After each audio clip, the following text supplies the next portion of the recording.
वसुतं देवं कंसचाणूरमर्दनं देवकी परमानन्दं कृष्णं वन्दे जगद्गुरुं। गुरुर्ब्रह्मा गुरुर्विष्णु गुरुर्देवो महेश्वर गुरु साक्षात् परब्रह्म तस्मै श्री गुरुवे नमः। नारायणं नमस्तुभ्यं नरं चैव नरोत्तमं देवी सरस्वती व्यासं ततो जयमुदीरये ततो जयमुदीरये।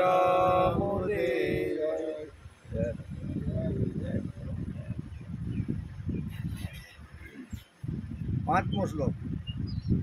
भुवोऽवतारकं भवाब्धिकर्णधारकं यशोमति किशोरकं नमामि चित्तचोरकं दगन्तकान्तभङ्गिनं सदा सदा सलङ्गिनं दिने दिने नवं नवं नमामि नन्दसंभवं। भुवो भरावतारकम भवाब्धि कर्णधारकम एनो अर्थ थाय पृथ्वीनो भार उतारवाळा। भुवो भरावतारकम એટલે કે પૃથ્વીનો ભાર ઉતારવાવાળા। ભવાબ્ધિ કર્ણધારકમ ભવસાગરના કર્ણધાર। પછી યશોમતી કિશોરકમ નમામિ ચિત્ત ચોરકમ એટલે કે ચિત્તને હરી જનાર યશોદા નંદને હું નમસ્કાર કરું છું। દગંતકાંત ભંગિનમ સદા સદા સ લંગિનમ દિને દિને નવમ નવમ નમામિ નંદ સંભવમ એનો અર્થ થાય છે અતિ કમનીય કટાક્ષવાળા સદાય સુંદર આભૂષણો ધારણ કરવાવાળા નિત્ય નૂતન નંદકુમારને હું ભજું છું અથવા નમસ્કાર કરું છું। આવા નિત્ય નંદન જે ભગવાન નંદકુમાર છે એને હું નમસ્કાર કરું છું। એમ આ શ્લોકનો અર્થ આવી રીતનો થાય છે।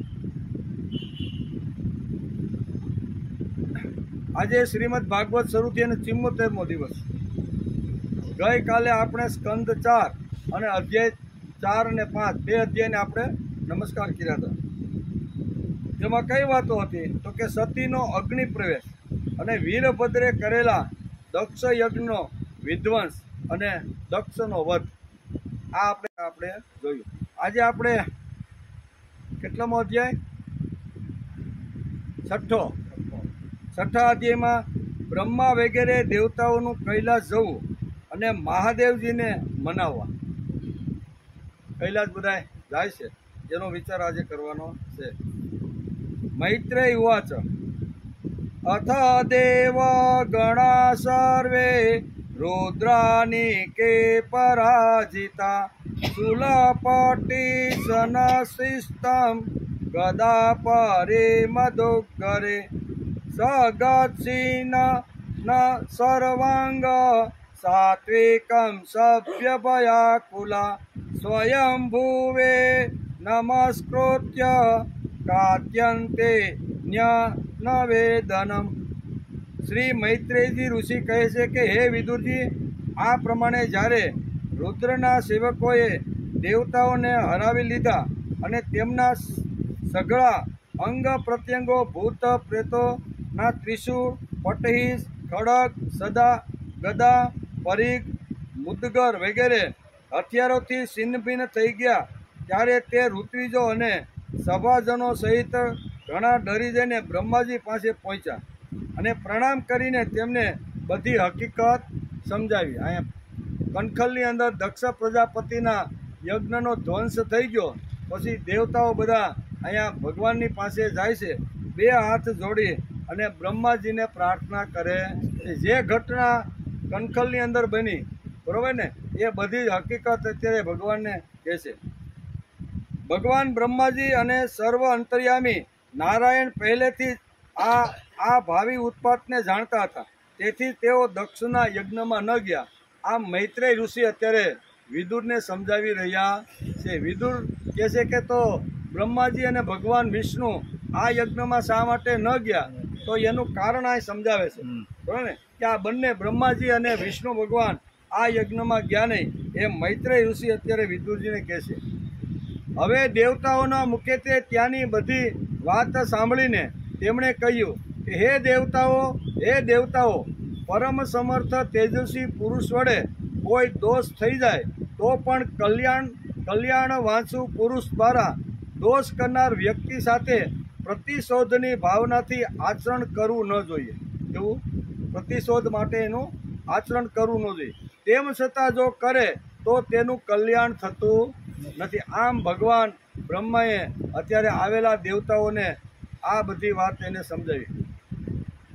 તાદાકર્ણ્ય વિભુપ્રહ તેજીયસ્ય કુતાંગસી હેમાય તત્ર ભૂત અન્ન પ્રાણેય બભૂવત. કીધું કે તમારે આવી રીતની પ્રતિશોધ એના માટે કરવી જોઈએ નહીં. વળી તમે તો યજ્ઞમાં ભગવાન શંકરનો પ્રાપ્ય ભાગ નહીં રાખીને તેમનો ઘણો મોટો અપરાધ કર્યો છે. દેવતાઓએ જ્યારે વાત કરી કે આવી રીતના ભગવાનના આવી રીતના વીરભદ્ર નામના આવી રીતના આવ્યા અને એણે આખા યજ્ઞનો ખેદાન મેદાન કરી નાખ્યો, ત્યારે બ્રહ્માજી કહે છે કે ભગવાન શિવજીનો તમે જે ભાગ રાખવો જોઈએ, બધા દેવતાઓનું જેમ આહવાન કર્યું એમ તમે ભગવાન શિવજીનું આહવાન કર્યું નહીં, એનો ભાગ ન રાખ્યો, તેનું જ આ પરિણામ છે. આપીને તેમનો તમે ઘણો મોટો અપરાધ કર્યો છે. પણ શંકરજી ઘણા જલ્દી પ્રસન્ન થનારા છે, તેથી તમે શુદ્ધ હૃદયથી તેમના ચરણોમાં જઈને તેમને પ્રસન્ન કરો, તેમની પાસે ક્ષમા માગો. આમ દેવતાઓને અહીંયા બ્રહ્માજીએ જ્યારે બ્રહ્માજીને આ બધી ઘટના કીધી ત્યારે બ્રહ્માજી એને કીધું કે તમે ગુનો તો ખૂબ જ મોટો કર્યો છે, પણ ભગવાન શંકર એકદમ ભોળા છે, તેથી તમે ત્યાં જાઓ, પ્રાર્થના કરો, સ્તુતિ કરો અને અમારી ભૂલ થઈ ગઈ છે એવી તમે ક્ષમા યાચના કરો. આમ અત્યારે અહીં સમજાવે છે. દેવતાઓ પરમ સમર્થ તેજસ્વી પુરુષ વડે કોઈ દોષ થઈ જાય તો પણ કલ્યાણ વાંચુ પુરુષ દ્વારા દોષ કરનાર વ્યક્તિ સાથે પ્રતિશોધની ભાવનાથી આચરણ કરવું જોઈએ નહીં. તેમ છતાં જો તમે કર્યું છે તો અત્યારે તમે મહાદેવની પાસે જાઓ, એની પાસે યાચના કરો, એને તમે નમસ્કાર કરી અને કહો કે ભાઈ અમારી ભૂલ થઈ ગઈ છે, હવે અધૂરો રહેલો જે યજ્ઞ છે ને એ ફરીથી પૂર્ણ થાય એવા તમે પ્રયત્ન કરો. શું કહેવાય, યજ્ઞ તો અધૂરો જ હતો એમ. જેણે પોતાનું શ્રેય, જેણે પોતાનું કલ્યાણ અને જેણે પોતાનું ભલું કરવું હોય તેમના જીવનમાં 4 વાતો હોવી જોઈએ, એમ ભગવાન બ્રહ્માએ બહુ સરસ રીતે આવેલા દેવતાઓને સમજાવ્યા કે અહીંયા શ્રેય કરવા માટે આ યજ્ઞનું આયોજન કરવામાં આવ્યું નહોતું, કલ્યાણ માટે હતું નહીં, પણ બીજાની પોતે કુટિલ નીતિથી બીજાને ઉતારી પાડવા, હલકો પાડવા અથવા નીચા પાડવા માટે આ દક્ષ રાજાએ ખૂબ જ મોટી ભૂલ કરી અને આવો યજ્ઞ કર્યો છે. પણ છતાંય તમે મારી પાસે આવ્યા છો, તમે બધા દેવતાઓ છો, હું તમને કહું છું કે તમે શંકર ભગવાનની પાસે જાઓ, તમે કરેલો જે અપરાધ, તમે કરેલો જે દ્રોહ અથવા તમે જે કરેલી આજે છે એની તમે ક્ષમા યાચના એની પાસેથી માગો. એટલે કે આ 4 વાતો એટલે કે જેણે પોતાનું કલ્યાણ કરવાનું હોય તેની પાસે આ 4 વાતો હોવી જોઈએ, એમ અત્યારે દેવતાઓને બ્રહ્માજી કહે છે કે આ 4માંથી એક પણ વાત રાજા દક્ષ પાસે પણ ન હતી, અને તમે એને સાથ સહકાર આપવાવાળા તમે વત્તા ભૃગુ ઋષિ એમાંથી એકેયની અંદર આ 4 વાતો હતી નહીં. કઈ 4 વાતો? જેણે પોતાનું કલ્યાણ કરી અને યજ્ઞ કરી અને પોતાની આવી રીતનો શ્રેય જો પ્રાપ્ત કરવાનું હોય તો એની પાસે 4 વાતો હોવી જોઈએ. કઈ 4 વાતો છે? તો કે પહેલી પ્રસન્નતા, હું જે કર્મ અથવા હું જે કૃતિ કરું છું એના માટેની એને પ્રસન્નતા હોવી જોઈએ. પછી કૃતિની પાછળ પવિત્રતા હોવી જોઈએ, એની પાછળ કોઈ સ્વાર્થ હોવો જોઈએ નહીં, કે હું જે કાંઈ કૃતિ અથવા હું જે કાંઈ સત્કર્મ કરું છું એની પાછળ 7મા પડદે પણ મારો કોઈ સ્વાર્થ નથી. ત્રીજી વાત છે એકાગ્રતા, અને ચોથી વાત છે ઇન્દ્રિય સ્વાધીનતાથી શાંતિ મળે છે. દક્ષ પ્રજાપતિએ આ ચારે ચાર વાતને તાળું મારી દીધું. શું કીધું? બરોબરનું લોક મારી દીધું હતું. તેથી દક્ષ રાજાને આવી રીતના યજ્ઞનો ધ્વંસ થયો એ તમે મને સમજાવ્યું, પણ ભગવાન શિવજી પાસે તમે પહોંચી જાઓ. એ ભગવાન કેવા છે?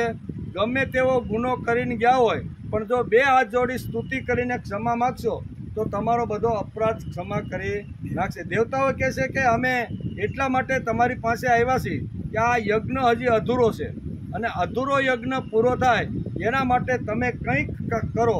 ત્યારે ભગવાન બ્રહ્માજી એને આ પ્રમાણે સલાહ આપે છે. પ્રસન્નતા, પવિત્રતા, એકાગ્રતા અને ઇન્દ્રિય સ્વાધીનતાથી શાંતિ મળે છે. આના વગર શાંતિ મળતી. દક્ષ રાજાને કાંઈ શાંતિ જોતવી નહોતી. એને તો કુટિલ નીતિથી હું મોટો છું ને મારા કરતાં બીજું કોઈ મોટું નથી એ બતાવવા માટે એણે આ બધું કર્યું છે. તેથી એને દક્ષ રાજાએ ખૂબ જ મોટી ભૂલ કરી છે. તેથી તમે બધા ભગવાન શિવજી જ્યાં કૈલાસ ધામની અંદર જ્યાં નિવાસ કરે છે ત્યાં તમે પહોંચી જાઓ. આ 4 વાતો ભગવાન શિવજી પાસે છે. તેથી ભગવાનને છોડીને આપણે ગમે તેટલું મેળવીએ તો પણ પ્રસન્નતા, પવિત્રતા, એકાગ્રતા અને ઇન્દ્રિય સ્વાધીનતા વગર શાંતિ મળતી. ગમે એટલા ભોગ, ગમે એટલી સત્તા, ગમે એટલી સંપત્તા મેળવી, પણ ભગવાનને બાદ કરીને જો આ બધું મેળવેલું છે તો ગમે તેટલો વૈભવ હોવા છતાં પણ માણસને શાંતિ મળતી નથી. શાંતિ જો મેળવવાની હોય તો પ્રથમ ભગવાન યાદ આવો જોઈએ. આપણે છેલ્લા નંબરે રાખી દઈએ. કેટલા નંબરે? 4થા નંબરે. શાસ્ત્રકારો કે 4થા નંબરે તમે ભગવાનને જે બેસાડ્યો છે એની જગ્યાએ તમે પહેલો બેસાડો. એમાં બીજું કાંઈ ફેરફાર કરવાનો નથી. ઘણીવાર વેપારીને ઘણો મોટો ફાયદો થાય, ખૂબ જ મોટો વેપાર કરતો હોય અને ઘણા સમયથી મંદી હાલતી હોય. ઘણા બધા દલાલોને કહી રાખ્યું કે ભાઈ ઘણો બધો સ્ટોક ભેગો થઈ ગયો છે તો આ માલનો તમે કાંઈક અહીંથી ઉપાડ થાય એવી રીતનું કરો. દલાલોએ હા કરે અને એક દિવસ અચાનક એનો બધો માલ દલાલો દ્વારા વેચાઈ ગયો. સારો એવો નફો મળ્યો અને ગાદી ઉપર બેઠો બેઠો કહે છે કે અમારો દલાલ બહુ જ હોશિયાર છે. દલાલ હોશિયાર છે તેથી મારો કેટલા સમયનો સ્ટોક હતો બધો વેચાઈ ગયો અને નફો પણ મને સારામાં સારો કરાવી દીધો. એટલે નફો થયો, વેપાર થયો, પૈસા મળ્યા, આવું બધું થયું. પણ પ્રથમ કોણ એને યાદ આવ્યો? દલાલ યાદ આવ્યો. દલાલ યાદ આવ્યો, થોડી વાર બેઠો, પૈસા ગલામાં તિજોરીમાં પડી ગયા. પછી વિચાર કરે છે દલાલ તો ખરો જ એમ, પણ મારી બુદ્ધિ પણ એમાં કામ કરતી રહેલી છે. ખાલી દલાલથી આ થાય નહીં. વારંવાર મેં કેટલા બધા ફોન ઘુમાડ્યા, બરાબર ને, અને ઘણા બધા જે બુદ્ધિશાળી જે દલાલો હતા એને ઘણી બધી વાત કરી. તેથી આ મને જે ફાયદો થયો છે ને એમાં મારી બુદ્ધિ પણ છે. એટલે બીજો નંબર કોને આપ્યો? બુદ્ધિને. પછી તાળું મારતો હતો. સાંજ પડી ગઈ, ઘેરે આવવા માટે તૈયાર થતો હતો.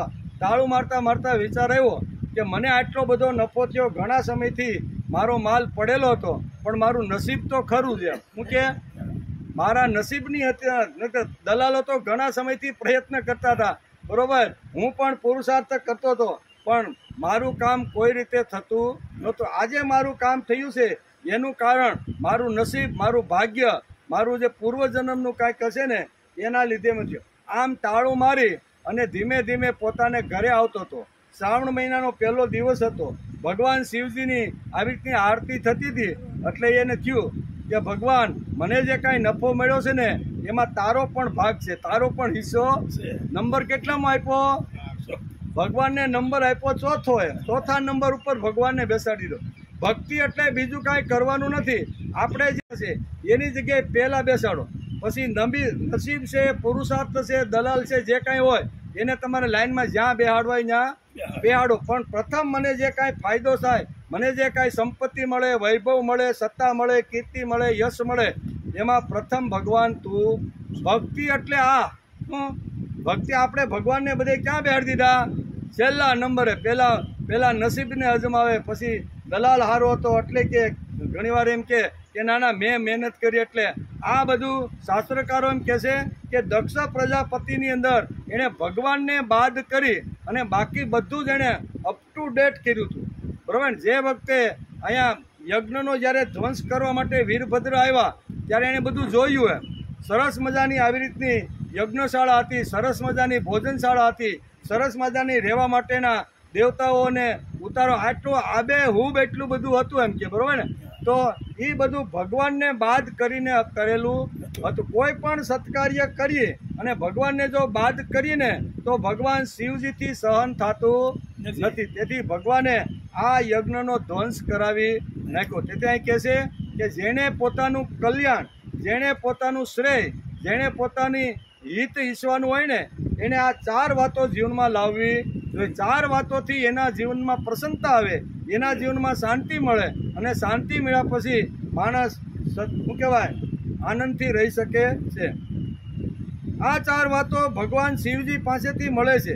તેથી ભગવાનને છોડીને આપણે ગમે તેટલું મેળવીએ તો પણ પ્રસન્નતા, પવિત્રતા, એકાગ્રતા અને ઇન્દ્રિય સ્વાધીનતા મળતી નથી.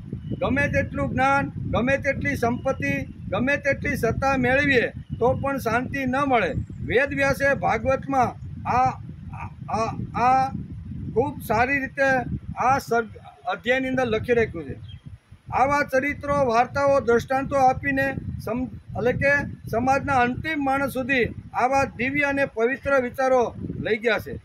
ભગવાનને છોડીને ગમે તેટલું આપણે ભણીએ, ગમે તેટલા ઢગલાબંધ ગ્રંથો વાંચીએ, અર્થશાસ્ત્ર, સમાજશાસ્ત્ર લખીએ તો પણ શાંતિ ન મળે. દક્ષ પ્રજાપતિ ભગવાનને છોડીને બધું કરતો હતો, તેથી એને શાંતિ મળી ને શાંતિ ને મળે પોતાનો પ્રાણને પણ ગુમાવવાનો પ્રયત્ન, આવી રીતનો પ્રસંગ આવીને ઊભો રહ્યો. તેથી અહીંયા બધા દેવતાઓ આવી રીતનો યજ્ઞનો ધ્વંસ થઈ ગયો છે.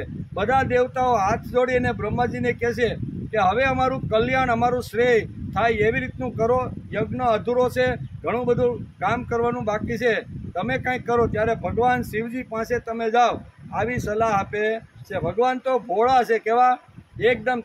તમે ક્ષમા માગશો, ભૂલ થઈ ગઈ છે, કબૂલાત કરશો ને તો ભગવાન કરેલી ભૂલ, ક્ષિપ્રમ ભવતી ધર્માત્મા, ભગવાને ગીતામાં કીધું ને 9મા અધ્યાયમાં કે ક્ષિપ્રમ ભવતી ધર્માત્મા સસ્વ શાંતિની ગચ્છતિ કોંતેય પ્રતિજાની નમે ભક્ત પ્રણશ્યતિ. ગમે તેવો પાપી, અપી ચેતસુ દુરાચારો, ગમે તેવો પાપી માણસ આવશે અને એકવાર 2 હાથ જોડીને ક્ષમા યાચના હૃદયથી કરશે અને ફરીવાર આવું પાપ મારાથી નહીં થાય એવી જો પ્રતિજ્ઞા કરશે ને તો ક્ષિપ્રમ ભવતી ધર્માત્મા, શું કહે છે, એને તાત્કાલિક હું આ દુરાચારોને પણ ધર્માત્મા બનાવી દઈશ. આવો ધર્માત્મા બનાવવાની કળા ભગવાનની પાસે છે. તેથી તમે બધા દેવતાઓ અત્યારે ભગવાન શિવજી પાસે કૈલાસમાં જાઓ, કરેલી ભૂલની ક્ષમા કરો, સ્તુતિ કરો, અને ભગવાન જો પ્રસન્ન થાય તો પછી તમારું અધૂરું કામ પૂરું થાય. આમ દેવતાઓને અત્યારે બહુ સરસ રીતે અહીંયા બ્રહ્માજી કહે છે. ભગવાન શંકરનું શક્તિ સામર્થ્ય છે તે તેમની પોતાનું છે. તેમના આ સામર્થ્યને ઋષિઓ, દેવતાઓ અને યજ્ઞ સ્વરૂપ દેવરાજ ઇન્દ્ર પણ નથી જાણતા, અને નથી તો હું સ્વયં પણ જાણતો. તેથી તમારે એની પાસે જઈ અને તમારી ભૂલની કબૂલાત કરવી જોઈએ. પછી બીજાઓની તો વાત શી કરવી. આવી પરિસ્થિતિમાં તેમને શાંત કરવાનો ઉપાય કોણ કરી શકે? અત્યારે તો જટા પાથરી અને બરોબર આવી રીતના ક્રોધની અંદર સતીનું આવી રીતનો અગ્નિ પ્રવેશ થઈ ગયો છે. તેથી એકદમ ક્રોધની અંદર છે. પણ તમે બધા સાથે મળીને જાશો, ભાવથી, પ્રેમથી, જો તમે એને બનેલી ઘટના અને બધું જો કહેશો ને તો ભગવાન તમને ક્ષમા આપી દેશે. દેવતાઓને આ પ્રમાણે કહીને બ્રહ્માજી તેમને પ્રજાપતિઓને અને પિતૃઓની સાથે લઈને પોતાના લોકમાં ચાલ્યા ગયા. પર્વત શ્રેષ્ઠ કૈલાસમાં ગયા કે જ્યાં ભગવાન શંકરનું પ્રિય ધામ છે. કૈલાસ પર ઔષધિ, તપ, મંત્ર, યોગ વગેરે ઉપાયોથી સિદ્ધિ પામેલા અને જન્મથી જ સિદ્ધ દેવતાઓ નિત્ય નિવાસ કરે છે. કિન્નરો, ગંધર્વો, અપ્સરાઓ વગેરે હંમેશા ત્યાં વિદ્યમાન છે. તેને મણિમય શિખરો છે જે વિવિધ પ્રકારની ધાતુઓથી રંગબેરંગી લાગે છે. તેના પર અનેક પ્રકારના વૃક્ષો, અનેક પ્રકારની લતાઓ, અનેક પ્રકારની ઝાડીઓ વગેરે છવાયેલા છે કે જેમાં ટોળે ટોળા જંગલી પશુઓ વિચરતા રહે છે. આવા કૈલાસ ધામમાં તમે જાઓ. અને આ બધા દેવતાઓ બ્રહ્માજીની સાથે બધા ક્યાં આવે છે? કૈલાસ પર્વત. અને કૈલાસ પર્વતની અંદર આખી જે હારમાળા છે, કુદરતી સૌંદર્ય છે, એનું વર્ણન વેદ વ્યાસે ઘણા બધા શ્લોકોની અંદર લખ્યું છે। ત્યાં નિર્મળ જળના અનેક ઝરણાઓ વહે છે અને ઘણી બધી ગહન ગુફાઓ અને ઊંચા શિખરો હોવાના કારણે તે પર્વત પોતાના પ્રિયતમોની સાથે વિહાર કરી રહેલા છે, એટલે કે સિદ્ધ પત્નીઓનું ક્રીડા સ્થળ બનાવેલ છે। તે બધી બાજુએ મયુરોનો કેક અવાજ, એટલે કે મદાંત ભમરાઓનો ગુંજરાવ, કોયલનો ટહુકો, આવી રીતના અનેક પ્રકારના ધ્વનિ પક્ષીઓના મુખારવિંદમાંથી કલરવ કરી અને આવી રીતના ગુંજી રહ્યા છે। આવું એક કૈલાસનું વર્ણન કરતા કૈલાસમાં કયા કયા વૃક્ષો છે, કયા કયા પક્ષીઓ છે અને કેવી રીતનો કલરવ થાય છે એનું વેદ વ્યાસે બહુ સરસ વર્ણન કર્યું છે।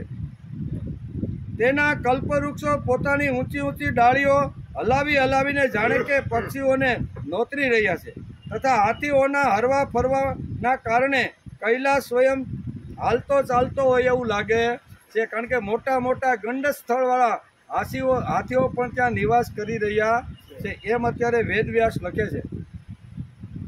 મંદાર, પારિજાત, સરળ, સરુ, એટલે કે તમાલ, સાલ, તાડ, કાંચનનાગ, અસન, અર્જુન વગેરે વૃક્ષોને લીધે આ કૈલાસ પર્વત ઘણો જ સોહામણો લાગે છે।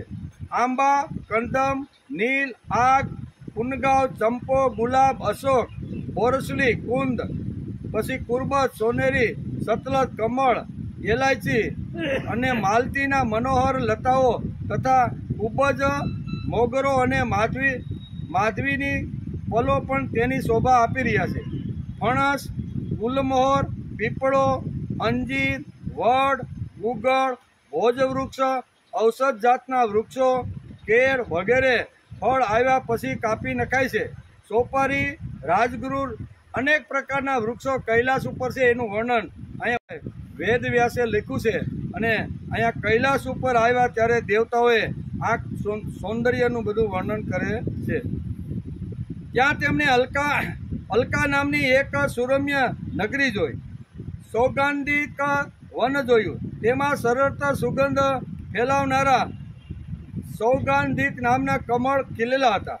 એ નગરીની બહાર નંદા અને અલકનંદા નામની બે નદીઓ છે, જે તીર્થપાદ શ્રીહરિના ચરણ રજના સંયોગથી અત્યંત પવિત્ર છે।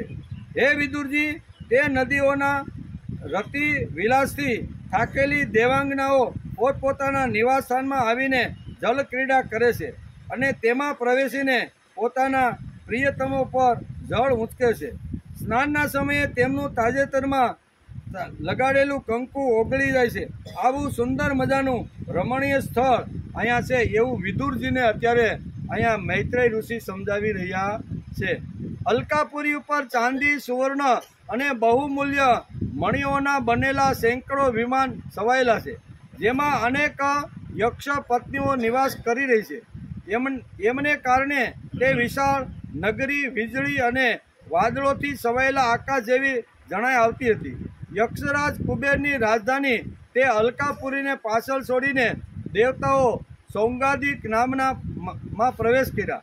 તે વન રંગબેરંગી હતું, ફૂલો અને પાંદડાઓવાળા અનેક કલ્પ વૃક્ષોથી સુશોભિત હતા। તેમાં કોકિલ વગેરે પક્ષીઓનો કલરવ હતો, ભમરાઓ ગુંજી રહ્યા હતા। આ બધી શોભા જોતા જોતા દેવતાઓ અહીંયા એકદમ કૈલાસ પર્વતની નજીક પહોંચી ગયા। તે મહાયોગમય અને મુમુક્ષોના આશ્રયભૂત વૃક્ષની નીચે દેવતાઓએ ભગવાન શંકર બિરાજમાન જોયા। તેઓ સાક્ષાત ક્રોધહીન કાળ જેવા દેખાતા હતા। ભગવાન ભૂતનાથનું શ્રી અંગ ઘણું શાંત હતું। સનકાદિક શાંત સિદ્ધો અને સખા સ્વયં કુબેર યક્ષ રાક્ષસોના સ્વામી તેમની સેવા કરી રહ્યા હતા। જગતપતિ મહાદેવજી સમસ્ત સંસારના સુરત છે, સ્નેહવશ સૌનું કલ્યાણ કરનારા છે। તેઓ લોક કલ્યાણ માટે ઉપાસના, ચિત્તની એકાગ્રતા, સમાધિ વગેરે સાધનોનું આચરણ કરતા રહેલા છે। સંધ્યાકાળના મેઘના જેવી કાંતિવાળા શરીર પર તેઓ તપસ્વીઓના ચિહ્નો ભસ્મ, દંડ, જટા, મૃગચર્મ તેમજ મસ્તક પર ચંદ્રકલા અને બીજનો ચંદ્રમા ધારણ કરેલો છે। તેઓ એક દર્ભાસન પર બેઠા છે। અનેક સાધુ શ્રોતાઓ વચ્ચે શ્રી નારદજીના પૂછવાથી સનાતન બ્રહ્મનો ઉપદેશ આપી રહ્યા છે. તેમનો ડાબો પગ જમણી જાંઘ પર રાખેલો છે, તેમનો ડાબો હાથ ડાબા ઢીંચણ પર રાખેલો છે. આવી રીતની મુદ્રાની અંદર અહીંયા ભગવાન શિવજીને કૈલાસની અંદર આ બધા દેવતાઓએ જોયા. એમ અત્યારે મૈત્રેય ઋષિ અત્યારે વિદુરજીને સમજાવી રહ્યા છે. નારદ કંઈ પ્રશ્ન પૂછી રહ્યા છે અને ભગવાન શિવજી એના બધા જવાબો આપી રહ્યા છે. આપણે ગઈકાલે જોતા હતા ને કે નારદ આ ઘટના બની એટલે નારદ સીધા કૈલાસની અંદર પહોંચી ગયા અને અનેક પ્રકારના પ્રશ્નો પૂછી રહ્યા છે અને એના જવાબ આપી રહ્યા છે. આગળ કહે છે કે તેઓ યોગ ભટ્ટ એટલે કે લાકડાની બનેલી હાથ ટેકણી સહારો લઈ એકાગ્ર ચિત્તે બ્રહ્માનંદ અનુભવી રહ્યા હતા. લોકપાલો સહિત સમસ્ત મુનિઓએ મનનશીલોનો સર્વશ્રેષ્ઠ ભગવાન શંકરને હાથ જોડીને પ્રણામ કર્યા. જોકે સમસ્ત દેવતાઓ અને દૈત્યોના અધિપતિ શ્રી મહાદેવજીના ચરણ કમલની વંદના કરી છે, તો પણ તેઓ પોતાના સ્થાને શ્રી બ્રહ્માજીને આવેલા જોઈને તરત જ ઊભા થઈ ગયા અને જેમ વામન અવતારમાં પરમ પૂજ્ય વિષ્ણુ ભગવાને કશ્યપજીની વંદના કરી હતી તેવી જ રીતે માથું નમાવીને તેમને પ્રણામ કર્યા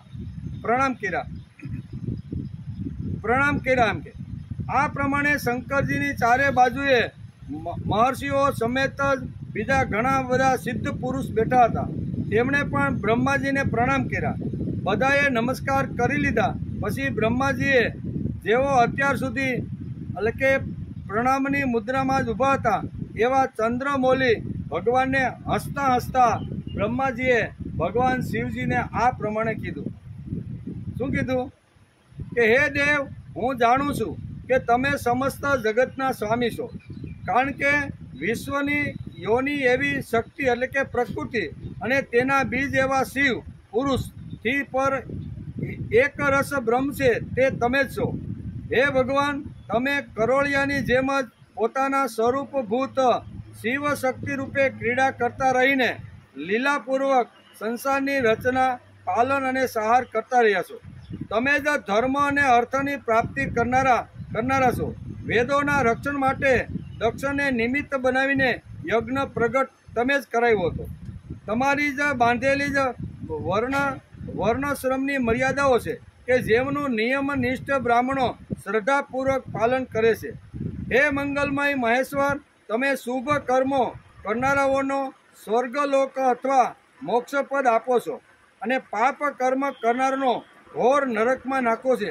તો પછી કોઈ વ્યક્તિ માટે તે કર્મોનું ફળ ઉલટું કેમ આવે છે? સત્કર્મ કરે તો તમે એને મોક્ષ આપો છો અને કુકર્મ કરે તો તમે એને નરકની અંદર લઈ જાઓ છો. આવું તમારી પ્રવૃત્તિ છે, તો અહીંયા અમને ઉલટું જોવા મળ્યું. એમ કરી અને અહીંયા બ્રહ્માજી બે હાથ જોડીને ભગવાન શિવજીને આ બધી વાતો સમજાવી રહ્યા છે.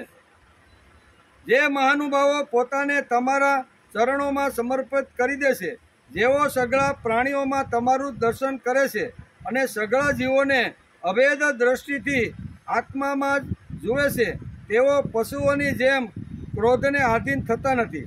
આ સિવાય જે લોકો ભેદ બુદ્ધિના હોવાના કારણે કર્મમાં જ આસક્ત છે, જેમનું અંતઃકરણ શુદ્ધ નથી, જેમનું ચિત્ત બીજાની ઉન્નતિ જોઈને રાત દિવસ બળતું રહે છે અને જે અજ્ઞાનીઓ મર્મભેદી દુર્વચનોથી બીજાઓના ચિત્ત દુભાવ્યા કરે છે, તેવાઓને પણ મારવા એ તમારા જેવા મહાપુરુષો માટે ઉચિત નથી. કારણ કે તે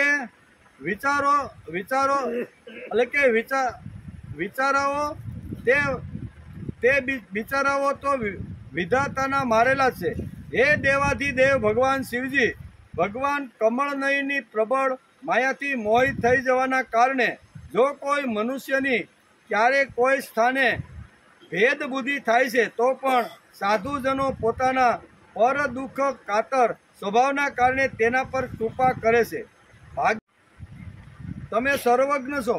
પરમ પુરુષ ભગવાનની દુસ્તર માયા તમારી બુદ્ધિને સ્પર્શી પણ શકતી નથી. તેથી જેમનું ચિત્ત અને વશીભૂત થઈને કર્મ માર્ગમાં આસક્ત થઈ રહ્યું છે તેમના વડે અપરાધ થઈ જાય તો પણ તેમના પર તમારે કૃપા જ કરવી જોઈએ. મૂળ વસ્તુ અહીં છે કે દક્ષ રાજાએ જે કાંઈ ભૂલો કરીને એના ઉપર તમારે કૃપા કરી દેવી. ધીમે ધીમે બ્રહ્માજી અહીંયા ભગવાન શિવજીને આ વાત સમજાવી રહ્યા છે કે તમે તો આવી રીતના એકદમ ક્ષમા આપવા વાળા છો, બરોબર ને?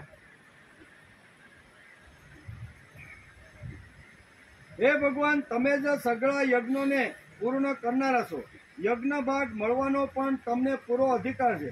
તેમ છતાં દક્ષ યજ્ઞના આ બુદ્ધિહીન આયોજકોએ તમને યજ્ઞ ભાગ આપ્યો નથી. એમ કે તમને યજ્ઞનો ભાગ આપ્યો નથી. એને લીધે જ આ યજ્ઞ તમારા દ્વારા વિધ્વંસ થયો છે. હવે તમે આ અધૂરા યજ્ઞનો પુનરુદ્ધાર કરવાની કૃપા કરો.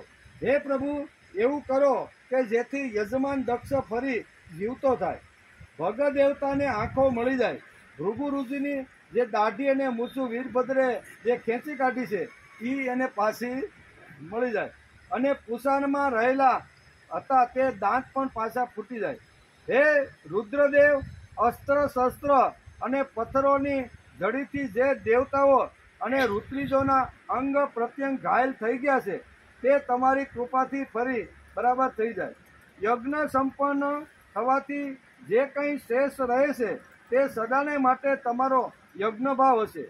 એ યજ્ઞ વિધ્વંસક, આજે આ યજ્ઞ તમારા ભાગથી પૂર્ણ થવો જોઈએ. આવી સ્તુતિ અત્યારે અહીંયા બ્રહ્માજી દેવતાઓની શું કહેવાય, દેવતાઓ વતી ભગવાનને આટલી બધી એને સ્તુતિ કરી. ઇતિ શ્રીમદ ભાગવતે મહાપુરાણે પારમહંસ્યા સંહિતાયા ચતુર્થ સ્કંદે રુદ્રા શાંતસ્ય નામ ષડશોધ્યાય. ચોથા સ્કંદ અંતર્ગત રુદ્ર શાંતવન નામનો છઠ્ઠો અધ્યાય સમાપ્ત થયો. છઠ્ઠા અધ્યાયની અંદર આટલી વાતો આવે છે. આ મૈત્રેયજીને વિદુરજીએ પ્રશ્ન કરેલો છે કે આવી રીતના જ્યારે યજ્ઞનો ધ્વંસ થઈ ગયો અને પછી શું થયું, ત્યારે મૈત્રેય ઋષિ કહે છે કે યજ્ઞનો ધ્વંસ કર્યા પછી આ બધા દેવતાઓ છે એ દેવતાઓ ભગવાન બ્રહ્માજીની પાસે ગયા. બ્રહ્માજીની પાસે જઈને પ્રાર્થના કરે છે કે આવી રીતની ઘટના અત્યારે કનખલની અંદર રાજા દક્ષના યજ્ઞની અંદર આ બધી ઘટનાઓ ઘટી છે. એમ પહેલેથી માંડીને દેવતાઓ બધા બે હાથ જોડીને બ્રહ્માજીને આ વાત કરે છે. બ્રહ્માજી કહે છે કાંઈ વાંધો નહીં, આપણે બધા સાથે મળી અને ભગવાન શિવજી જ્યાં કૈલાસની અંદર જ્યાં નિવાસ કરે છે ત્યાં આપણે બધા જઈએ. ભગવાન શિવજીની પાસે આપણે સ્તુતિ કરીએ, આપણી ક્ષમા યાચના કરી કે અત્યાર સુધી જે કાંઈ ભૂલો થઈ ગઈ છે ને એ અમારી ક્ષમા કરો. અને આમ કરીને આ બધા દેવતાઓ સાથે બ્રહ્માજી કૈલાસની અંદર આવ્યા. કૈલાસની અંદર આવે છે તો અહીંયા પ્રકૃતિનું સૌંદર્ય, નિસર્ગના સૌંદર્યના ઘણા બધા શ્લોકો વેદવ્યાસે લખ્યા છે કે કૈલાસ પર્વતની આજુબાજુ કઈ કઈ નદીઓ વહે છે, કયા કયા પક્ષીઓ વહે છે, કેવા કેવા વૃક્ષો છે અને વૃક્ષોની અંદર કેવી રીતના ફળ ફૂલ આવેલા છે, પક્ષીઓના મુખારવિંદમાંથી નીકળતા કલરવ કેવા છે, આ બધું જ વર્ણન ઘણા બધા શ્લોકની અંદર અહીંયા વેદવ્યાસ લખે છે. અને દેવતાઓ અત્યારે કૈલાસ તરફ આવી રહ્યા છે ત્યારે મોટા મોટા વનોમાંથી પસાર થાય અને કૈલાસમાં આવી ગયા. કૈલાસમાં આવ્યા ભગવાન શિવજી અહીંયા નારદજી કંઈક એને પૂછી રહ્યા છે અને ચર્મના ચામડા ઉપર અને હાથનો ટેકો લઈ અને ભગવાન શિવજી જટાપોળી કરીને અહીંયા સાથે સામે ઉભેલા ઋષિઓ છે અથવા જે કાંઈ છે એને આવી રીતના પ્રશ્નોનો જવાબ આપી રહ્યા.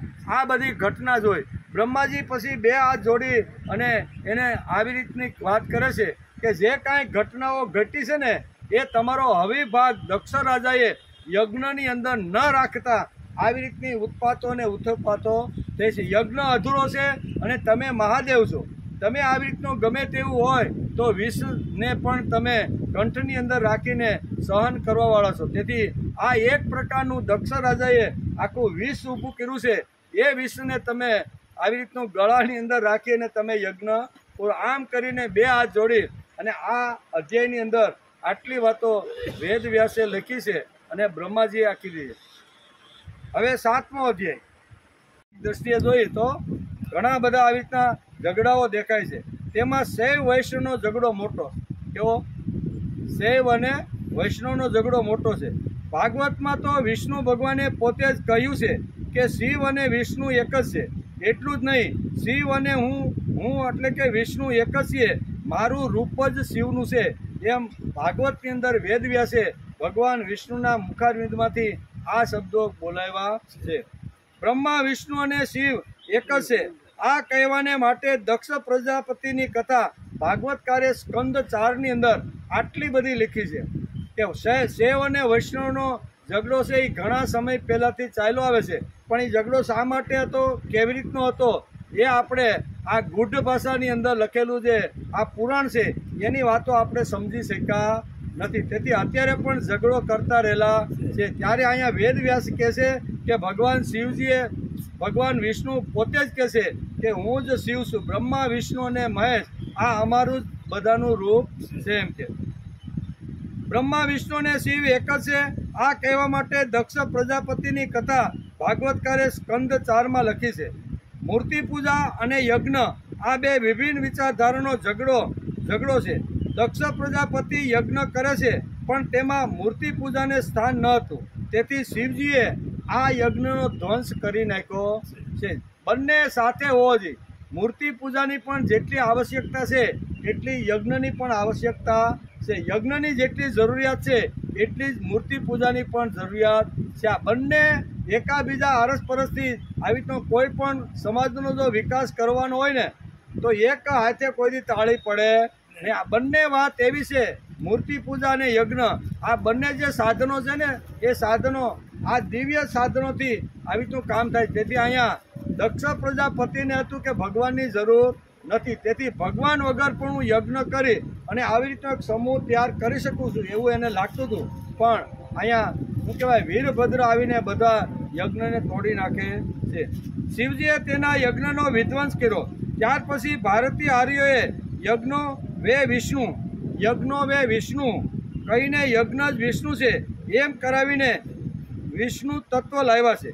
યજ્ઞ અને મૂર્તિ પૂજાના વાદમાં યજ્ઞમાં મૂર્તિ પૂજા નથી તથા શિવજીએ યજ્ઞનો ધ્વંસ કર્યો છે એવું લાગે છે. એનું કારણ માનવને નીતિ મૂલ્યો, મોરલ ઓર્ડર આપવાને માટે યજ્ઞની અતિશય આવશ્યકતા છે. નીતિ જો નહીં હોય ને તો માણસ ગમે તેટલો વૈભવ, ગમે એટલી સંપત્તિ આવશે પણ એને રહેવાનું અથવા આવી રીતનું કોઈ રહેશે નહીં. તેથી મોરલ અહીં કહે છે મોરલ ઓર્ડર કે નીતિ મૂલ્યોની આવશ્યકતા છે અને એ માનવની ઉન્નતિ માટે ખૂબ જ અગત્યના છે. નીતિમાં કોઈ પણ દેશમાં આપણે જઈએ ને તો ત્યાંના આપણે બધા વખાણ કરીએ. 2014માં હું જ્યારે ઓસ્ટ્રેલિયા ગયો, 2 મહિના રોકાણો, અમે એક ટ્રેનની અંદર મુસાફરી કરી રહ્યા હતા. બરાબર, મેલબોર્નથી 100 કિલોમીટર એક સુંદર મજાનું રમણીય સ્થળ હતું જ્યાં અમારે ટ્રેનમાં જવાનું હતું. હા, એટલે એ ટ્રેનની અંદર અમે જતા હતા અને અમારી સાથે એક નાનો, અમે જ્યાં ઉતર્યા હતા એનો નાનો બાબો કિયાન ભેગો હતો. એ લગભગ 2.5-3 વર્ષનો હોય છે, 3 વર્ષનો. અમે બધા ફેમિલી સાથે ત્યાં જતા હતા. રસ્તાની અંદર ઘણા બધા સ્ટેશનો આવ્યા. ચોકલેટ પણ એની મમ્મીએ પકેટમાંથી કાઢીને એને આપી, એક મને આપી, બધા બેઠા એક ચોકલેટ. એટલે અમે તો વિચાર કરવા લાગ્યા કે આ ચોકલેટ તો આપી, ખાધી તો ખરી, એટલે બારી પણ હતી એમ, બરોબર ને. એટલે અમે નાખવાનો પ્રયત્ન કર્યો તો કિયાને અમારો હાથ પીક્યો. હવે 2.5-3 વર્ષનો છોકરો છે. એ કે દાદા આ કાગળ મને આપી દો. એમ કરીને કાગળ લઈ લીધો. એના ખિસ્સામાં બધાના કાગળ ભેગા કરીને નાખી દીધા. અમે જે સ્ટેશને ઉતર્યા ત્યાં આ ડસ્ટબિન એટલે કે કચરા પેટી આવી એમાં એને નાખી. હવે આ બધું જે નીતિમત્તાની જે વાતો છે એ નીતિમત્તાની વાતો યજ્ઞના માધ્યમ સિવાય શક્ય નથી. આ બધું યજ્ઞની અંદરથી આ બધું શીખવાનું મળે છે. તેથી જેટલી મૂર્તિ પૂજાની જેટલી આવશ્યકતા છે એટલી નીતિમત્તા એટલે અહીં કહે છે ને કે નીતિમત્તાની એટલી જ આવશ્યકતા છે. તેથી આપણે ઘણીવાર ઘણા દેશોમાં જઈએ તો આવું બધું આપણે જોવા મળે છે. એનું કારણ એ કદાચ મંદિરો નહીં બાંધતા હોય, મોટા ટીલા ટપકા કે મોટી ચોટલીઓ કે અબોટીઓ નહીં પહેરતા હોય, પણ એ લોકો તો એમ કહે છે કે નીતિ જ અમારો ભગવાન છે. આવી રીતનું ઘણી જગ્યાએ આપણે જોવા મળે છે. તો આ બધી વાતો જે છે એ અહીંયા શાસ્ત્રકારોએ હજારો વર્ષ પહેલાં અહીંયા ભાગવતકાર વેદવ્યાસે લખી રાખી છે કે જેવી રીતે મનના શુદ્ધિકરણ માટે, બુદ્ધિના ઉત્કર્ષ માટે જેમ ચિત્ત એકાગ્ર અને સારા વિચારોની જેમ આવશ્યકતા છે એવી રીતે અહીંયા યજ્ઞની પણ આવશ્યકતા છે. યજ્ઞના માધ્યમથી આ મોરલ ઓર્ડર આપણે જે અંગ્રેજીમાં કહે છે કે આ બધી જે નીતિમત્તા છે ને એ એના દ્વારા શક્ય છે. પણ દક્ષ રાજા એમ કહેતો હતો કે મને મૂર્તિ પૂજાની કોઈ જરૂર નથી, મારા યજ્ઞની અંદર મારે દેવ એટલે ભગવાન શિવજીનું સ્થાપન કરવાની કોઈ જરૂર નથી. એટલે આ ઝઘડો છે ને એ આદિકાળથી આવેલો આવે છે, વૈષ્ણવ અને શૈવનો એમ કહે છે.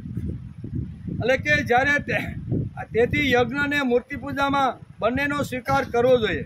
પણ ઘણીવાર સમાજ એકાંગી બની જાય છે, આગ્રહી બની જાય છે. જ્યારે તેનો સંપ્રદાય અને પરંપરા થઈ જાય છે ત્યારે તેનો આગ્રહ વધી જાય છે. લોકો આગ્રહી બનીને યજ્ઞો કરવા લાગ્યા. મૂર્તિ પૂજા નહીં, યજ્ઞની પણ આવશ્યકતા છે, કેમ કે માણસને નીતિ મોરલ ઓર્ડર આપવી છે અને નીતિ સમજાવી છે. સમાજને આ સમજાવવા માટે વેદવ્યાસે આપણને બીજો રસ્તો આપ્યો છે અને તે એટલે યજ્ઞ. આ બંનેની જરૂર છે. મોરલ ઓર્ડર એટલે કે નીતિમત્તા જો શીખવાની હશે તો યજ્ઞના માધ્યમથી થાય છે. કારણ કે યજ્ઞ કર્યો એટલે એના પાયાની અંદર સંગતિકરણ, મૈત્રીકરણ અને દેવ પૂજા, આ ત્રણે ત્રણ તત્વો યજ્ઞના પેટની અંદર આવી જાય છે અને આના દ્વારા માણસનું સંપૂર્ણ ઘડતર થાય છે. પછી નીતિમત્તા હોય, પછી સામાજિક વ્યવસ્થા હોય, વ્યવહાર હોય કે આધ્યાત્મિક ક્ષેત્ર હોય કે કોઈ પણ ક્ષેત્ર હોય, તો એની અંદર આ બધી વાતો આ યજ્ઞના માધ્યમથી પ્રગટ થાય છે. તેથી યજ્ઞની પણ એટલી જ જરૂરિયાત છે.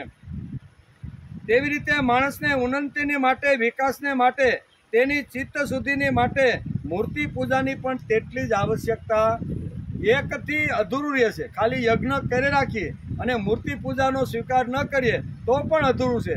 અને ખાલી ચિત્ત એકાગ્ર કરી અને ભગવાનની મૂર્તિને ભગવાનના મંગળાથી શરૂઆત કરી શયન સુધીનું બધું કરીએ તો ખાલી એટલું જો કરીએ તો એ પણ અધૂરું છે. બંને વસ્તુ હોવી જોઈએ. જેમ બે હાથથી જેમ તાળી પડે છે, જેમ યજ્ઞ અને મૂર્તિ પૂજાની વાત વેદ વ્યાસે અહીંયા ભાગવતના 4થા સ્કંદની અંદર આ બધી વાતો સમજાવવાનો પ્રયત્ન કર્યો છે કે એટલું મહત્વ છે, એટલું ચિત્ત એકાગ્રની શુદ્ધિ માટે, જીવન બદલાવવા માટે, અહીંયા ધ્યાન ધરવા માટે પણ મૂર્તિ પૂજા એટલી જ અગત્યની છે. આ બધી જ વાતો ભાગવતે 4થા સ્કંદની અંદર બહુ સરસ રીતે લખી રાખી છે.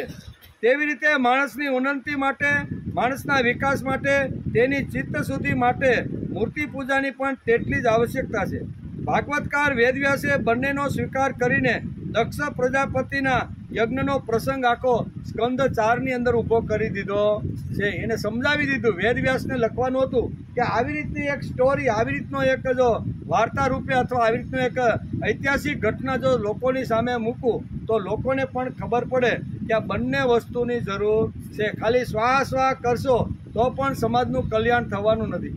અને વ્યક્તિગત રીતે જો આપણે ઘરમાં બેસીને ફક્ત મૂર્તિની જ પૂજા કરશું તો એ પણ શક્ય નથી. ઘરની અંદર આવી રીતનું ચિત્ત શુદ્ધિ થયા પછી માણસે યજ્ઞના રૂપની અંદર બહાર આવવું પડે. યજ્ઞ એટલે સમૂહ, અને જ્યાં સમૂહ ભેગો થાય એની અંદર તો આ મોરાલિટી તો હોવી, નીતિમત્તા હોવી જોઈએ હોય. તેથી આ યજ્ઞનું મહત્વ સમજાયું છે. ભાગવતકાર વેદવ્યાસે બંનેનો સ્વીકાર કરીને દક્ષ પ્રજાપતિના આ યજ્ઞનો પ્રસંગ સ્કંદ 4માં લખ્યો છે. એટલે કે ભાગવતની અંદર યજ્ઞ અને મૂર્તિ પૂજાનો ઝઘડો દક્ષ પ્રજાપતિના યજ્ઞના રૂપે આવ્યો છે. તેણે મૂર્તિ પૂજાનો અસ્વીકાર માની છે. તેથી શિવજીએ તેના યજ્ઞનો ધ્વંસ કરી નાખ્યો છે. અને ધ્વંસ કર્યા પછી બધા દેવતાઓ બ્રહ્માજી પાસે આવ્યા છે અને બ્રહ્માજીને પ્રાર્થના કરી અને બધા સાથે કૈલાસની અંદર આવી ગયા છે. કૈલાસમાં આવીને ભગવાન બ્રહ્માજી અહીંયા શિવજીની સારી રીતે બધી રીતે વાત કરવાનો અહીંયા આરંભ કરે છે. અને વાત પૂર્ણ થઈ ગયા પછી અહીંયા દક્ષ રાજા કહે છે કે દક્ષ પ્રજાપતિએ જે કણખલની અંદર જે યજ્ઞનો પ્રારંભ કર્યો હતો અને વચ્ચે જ અત્યારે અટકી ગયો છે, તો એ યજ્ઞ કોઈ પણ રીતે તમે પૂર્ણ કરાવો. આમ કરીને આ જે અધ્યાય છે આપણો 6થો અધ્યાય, જેને આપણે નમસ્કાર કર્યા. હવે 7મો અધ્યાય. 7મા અધ્યાયમાં દક્ષ યજ્ઞની પૂર્તિ. બરોબર, ભગવાન શિવજી શું કહે છે જોઈ લો. મૈત્રેજી ઉવાચ ઇત્યજેના નુતે નીતે ભવેના પરિતુષ્યતા અભ્યધાતિ મહાબાહો પ્રહસ્ય શ્રૂયતામિતિ. શ્રી મૈત્રેજી કહે છે કે હે મહાબાહુ વિદુરજી, બ્રહ્માજીએ આ પ્રમાણે પ્રાર્થના કરી તેથી ભગવાન શંકરે પ્રસન્નતાપૂર્વક હસતા હસતા આ પ્રમાણે આ આવેલા દેવતાઓને બ્રહ્માજીને હસતા હસતા કીધું. શું કીધું? શ્રી મહાદેવ ઉવાચ નાગમ પ્રજે સંબાલાના વર્ણયે નાનુચિંતયે દેવ માયા વિભૂતાના દંડસ્ત્ર ધૃતો મયા. શ્રી મહાદેવજીએ કહ્યું કે હે પ્રજાપતિ બ્રહ્મા, ભગવાનની માયાથી મોહિત થયેલા દક્ષ જેવા નાદાનોના અપરાધનું હું સ્મરણ કરતો નથી. આને કોઈ દી એક આવો જે નાદાલ છે એનું હું કોઈ દી સ્મરણ કરતો નથી, એનું હું ક્યારેય સ્મરણ કરતો નથી. તો પછી તેની ચર્ચા કરવાનો પ્રશ્ન ક્યાં આવ્યો? તમે મારી આગળ આવીને બધી આ ચર્ચા કરી કે દક્ષ પ્રજાપતિએ બધા ઋત્વિજોને બોલાવ્યા, બ્રાહ્મણોને બોલાવ્યા, સુંદર મજાનું આવા મંડપો ગોઠા, ખાવા પીવાની વ્યવસ્થા કરી, યજ્ઞશાળા, અન્નશાળા, આવું બધું ઊભું કર્યું. એટલું જ નહીં, પણ ભૃગુ ઋષિને પણ બોલાવી અને અહીંયા અધ્વર્યુ તરીકે એને પણ આવી રીતના ઊભા કરી દીધા. હવે તમે આ બધી કથા મારી સામે કરો છો, પણ મને દક્ષના યજ્ઞમાં અને દક્ષ પ્રત્યે મને લગરી કે અહીં ખેંચાણ નથી. તો આવું તમે કરવાથી મને શું ફાયદો છે? આવો ભગવાન શિવજીએ એને જવાબ આપ્યો કે આવી રીતનો તમે મારી સાથે જે કરો છો, હું તો એનું સ્મરણ ક્યારેય કરતો નથી. ફક્ત થોડોક જ ઉચિત દંડ આપ્યો છે, વધારે આપ્યો ખાલી એને પાઠ ભણવા માટે મેં આટલો એને દંડ આપ્યો. તો મોટો દંડ તો કોને કેવો હશે ખબર? કારણ કે અહીં કહે છે કે મેં તો એને ખાલી હવા જ આવવા દીધી છે, તા એનું બધું આવું થઈ ગયું. તો આ મેં એને થોડોક જ દંડ આપ્યો છે. દક્ષ પ્રજાપતિનું મસ્તક બળી ગયું, કારણ કે વીરભદ્રેનું મસ્તક કાપીને યજ્ઞમાં જે સ્વાહા થતો હતો એની અંદર જ હોમી દીધું એમ. એટલે કે પ્રજાપતિનું મસ્તક બળગ્યું છે, તેને બકરાનું માથું લગાડવામાં આવે. આમ શિવજી ભલામણ કરે છે, જો તમારી પાસે આવ્યા છો અને તમે એમ કહો છો યજ્ઞ અમારે પૂરો કરવો છે, તો એના માટે હું ઓપ્શન આપું છું તમને. કેટલા આવા પ્રકારે જો તમે કરશો ને તો ફરીથી તમારો યજ્ઞ જે અધૂરો છે એ પૂર્ણ થઈ જશે. તેથી શું કરવું જોઈએ એનું લિસ્ટ અત્યારે અહીંયા દેવતાઓને એટલે કે બ્રહ્માજીને અત્યારે ભગવાન શિવજી આપે છે. આપણે ક્યાંક જવું લિસ્ટ ન બનાવી? કેમ આપણે બસ બાંધવા જવાનું છે તે લિસ્ટ બનાવ્યું કે નહીં? તો એવી રીતે અહીં લિસ્ટ બનાવે છે. કોણ? ભગવાન શિવજી એના મુખારવિંદમાંથી આવેલા અહીંયા દેવતાઓ સહિત બ્રહ્માજીને કહે છે કે અમારા વીરભદ્રે જે દક્ષ રાજાનું મસ્તક કાપીને જે યજ્ઞની અંદર આહુતિ આપી દીધી છે, એ મસ્તક તો હવે બળી ગયું છે, એટલે હવે એ મસ્તક આપણને મળે નહીં. તો શું કરવું જોઈએ? તો એ કહે છે એનું મસ્તક બળી ગયું છે, તેથી તેને બકરાનું કોઈ બકરો હોય ને એ બકરાનું માથું લગાડવામાં આવે. ભગદેવ સૂર્ય દેવતાની આંખોથી પોતાનો યજ્ઞ ભાગ જુએ. ઉષા પીસેલું અન્ન ખાનારા છે, તેનો યજમાનના દાંતોથી તેનું ભક્ષણ કરે તથા અન્ય બધા દેવતાઓના અંગ પ્રત્યંગ તથા સ્વસ્થ થઈ જાય. કારણ કે યજ્ઞ શિષ્ટ પદાર્થો મને મળે એવું તેમણે નક્કી કર્યું છે. અધ્વર્યુ વગેરે યાજ્ઞિકોમાંથી જેમની ભુજાઓ તૂટી ગઈ છે, તેઓ અશ્વિની કુમારની ભુજાઓ અને જેમના હાથ નષ્ટ થઈ ગયા છે તેઓ પૂષાના હાથોથી કામ કરે તથા ભૃગુજીને બકરાના જેવી દાઢી મૂછ થઈ જાય. આ આટલું તમારે કરવાનું. જે લોકોએ અપરાધ કર્યા છે તો એ અપરાધમાંથી એને પાછા જો સજીવન કરવાના હોય ને તો આવી રીતનું કરવું પડે. અને ખરેખર એ કાળની અંદર આપણે કહીએ ને કે વિજ્ઞાન કેટલું ડેવલપ થઈ ગયેલું. પછી આવું કદાચ માથું બળી ગયું અને ધડ પડ્યું હોય ને તો એને પણ એની અંદર જે જીવ લાવવાની તાકાત અહીંયા ઔષધિમાં વનસ્પતિમાં હતી. એટલે આયુર્વેદ આપણું ખૂબ એ વખતે ખૂબ જ આગળ હતું એમ ભાગવતકાર વેદવ્યાસ લખે છે. આપણે બધાને ખબર છે કે જે વખતે સંજીવની લેવા માટે હનુમાનજી આવી રીતના ગયા હિમાલયમાં, બરોબર ને, અને એ સંજીવની લઈને આવ્યા અને સંજીવની લઈને આવ્યા તો એ સંજીવનીથી અહીંયા લક્ષ્મણજીની મૂર્છા આવી રીતની ઉતરી કે ન ઉતરી. તો આ બધી ઘટનાઓ છે. કહેવાનો અર્થ કે અહીંયા ભગવાન શિવજી અત્યારે કહે છે કે આ બધા મૃત અવસ્થાની અંદર પડ્યા છે. કોઈની આંખ, કોઈનો ટાટિયો, કોઈનો પગ આવી રીતનું તૂટી ગયું છે, કોઈનું ધડ આવી રીતનું થઈ ગયું છે, પણ એને જો ફરીથી સજીવન કરવા હોય તો આપણી પાસે સરસ મજાની આવી રીતની આયુર્વેદિક ઔષધિઓ છે કે જેનાથી આ બધા ફરીથી મૃત તો નથી પણ આવી રીતના પડેલા છે એ બધા સજીવન થાય. ઘણીવાર આપણે કે આ હાર્ટ અહીંથી જો ટ્રાન્સફર કરવાનું હોય, માનો કે અમદાવાદથી મુંબઈ લઈ જવાનું હોય, તો એ હાર્ટની અંદર અમુક જે તરંગો અથવા અનુક જે છે એ અનુકંપાની અંદર હોય જ. આટલી કલાકમાં એ બીજાના શરીરમાં જો ફિટ થઈ ને તો એ ધબકતું પાછું થઈ જાય કે ન થઈ જાય. તો અહીંયા આવી રીતની ઘટના ઘટી છે કે ઘણા બધા આવી રીતના દેવતાઓ છે અથવા આવી રીતના દક્ષ સહિત ઘણા બધા ઘાયલ અને ઘણા બધાના હાથ પગ તૂટી જાય છે. ત્યારે ભગવાન શિવજી કહે છે કે એનો ઉપાય મારી પાસે છે. તમે આવી રીતની જો બધું કરશો ને તો બધા જ આવી રીતના દેવતાઓ સજીવન થશે અને તમારો અધૂરો યજ્ઞ જે પૂરો નથી થયો એ પૂરો થઈ જાય. પાણીનો ટાઈમ થઈ ગયો છે. એમ અમારા આ સ્કંદની અંદર સમજાવવાનો પ્રયત્ન કર્યો છે. અહીંયા ખરેખર એનો જો વિચાર કરીએ ને તો ભગવાન શિવજીએ જે દેવતાઓને જે સલાહ આપી છે ને એ મને તો લાગે વૈજ્ઞાનિક અને આયુર્વેદિક સલાહ હોવી જોઈએ. કારણ કે આવી રીતના મૂર્છિત પડેલા છે, કોઈનો હાથ તૂટી ગયો છે, હાથ તૂટી એટલે કે માણસ મરતો નથી, પગ તૂટે તોય નથી મરતો, એમ બરોબર ને. તો આવી રીતના ઘણા શરીર એવા હોય છે કે એની સારવાર માણસ જો કરે ને તો એ પાછો હાજો થઈ જાય. કાંઈ મંત્ર શક્તિની કાંઈ વાત કદાચ નહીં હોય. ભાગવતકાર વેદવ્યાસે લખે છે કે તમે જાઓ અને જ્યાં યજ્ઞની અંદર આવી રીતના ઘણા બધા પડેલા છે એના માટે અલગ અલગ ટાઈપની જે ઔષધિઓ છે ને એ અલગ અલગ ટાઈપનું કામ કરે છે.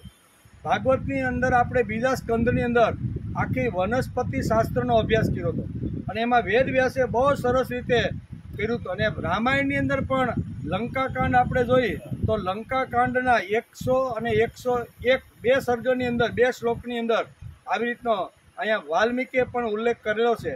અને વેદવ્યાસે સ્કંદ 2 બરોબર ને અને શ્રીમદ ભાગવત એની અંદર પણ આ 6 ઔષધિનો ઉલ્લેખ કરેલો છે. બંને જગ્યાએ એક જ સરખી વાત કરેલી છે, બરોબર ને. તો આપણે વાત કરતા હતા કે ભગવાન શિવજીએ અહીંયા બ્રહ્માજીને કીધું કે આવી રીતની તમે વ્યવસ્થા કરો. તૂટેલા જે અંગ છે ને એ પણ આવી રીતના આયુર્વેદથી પણ બહુ સરસ સાજા થઈ જાય છે.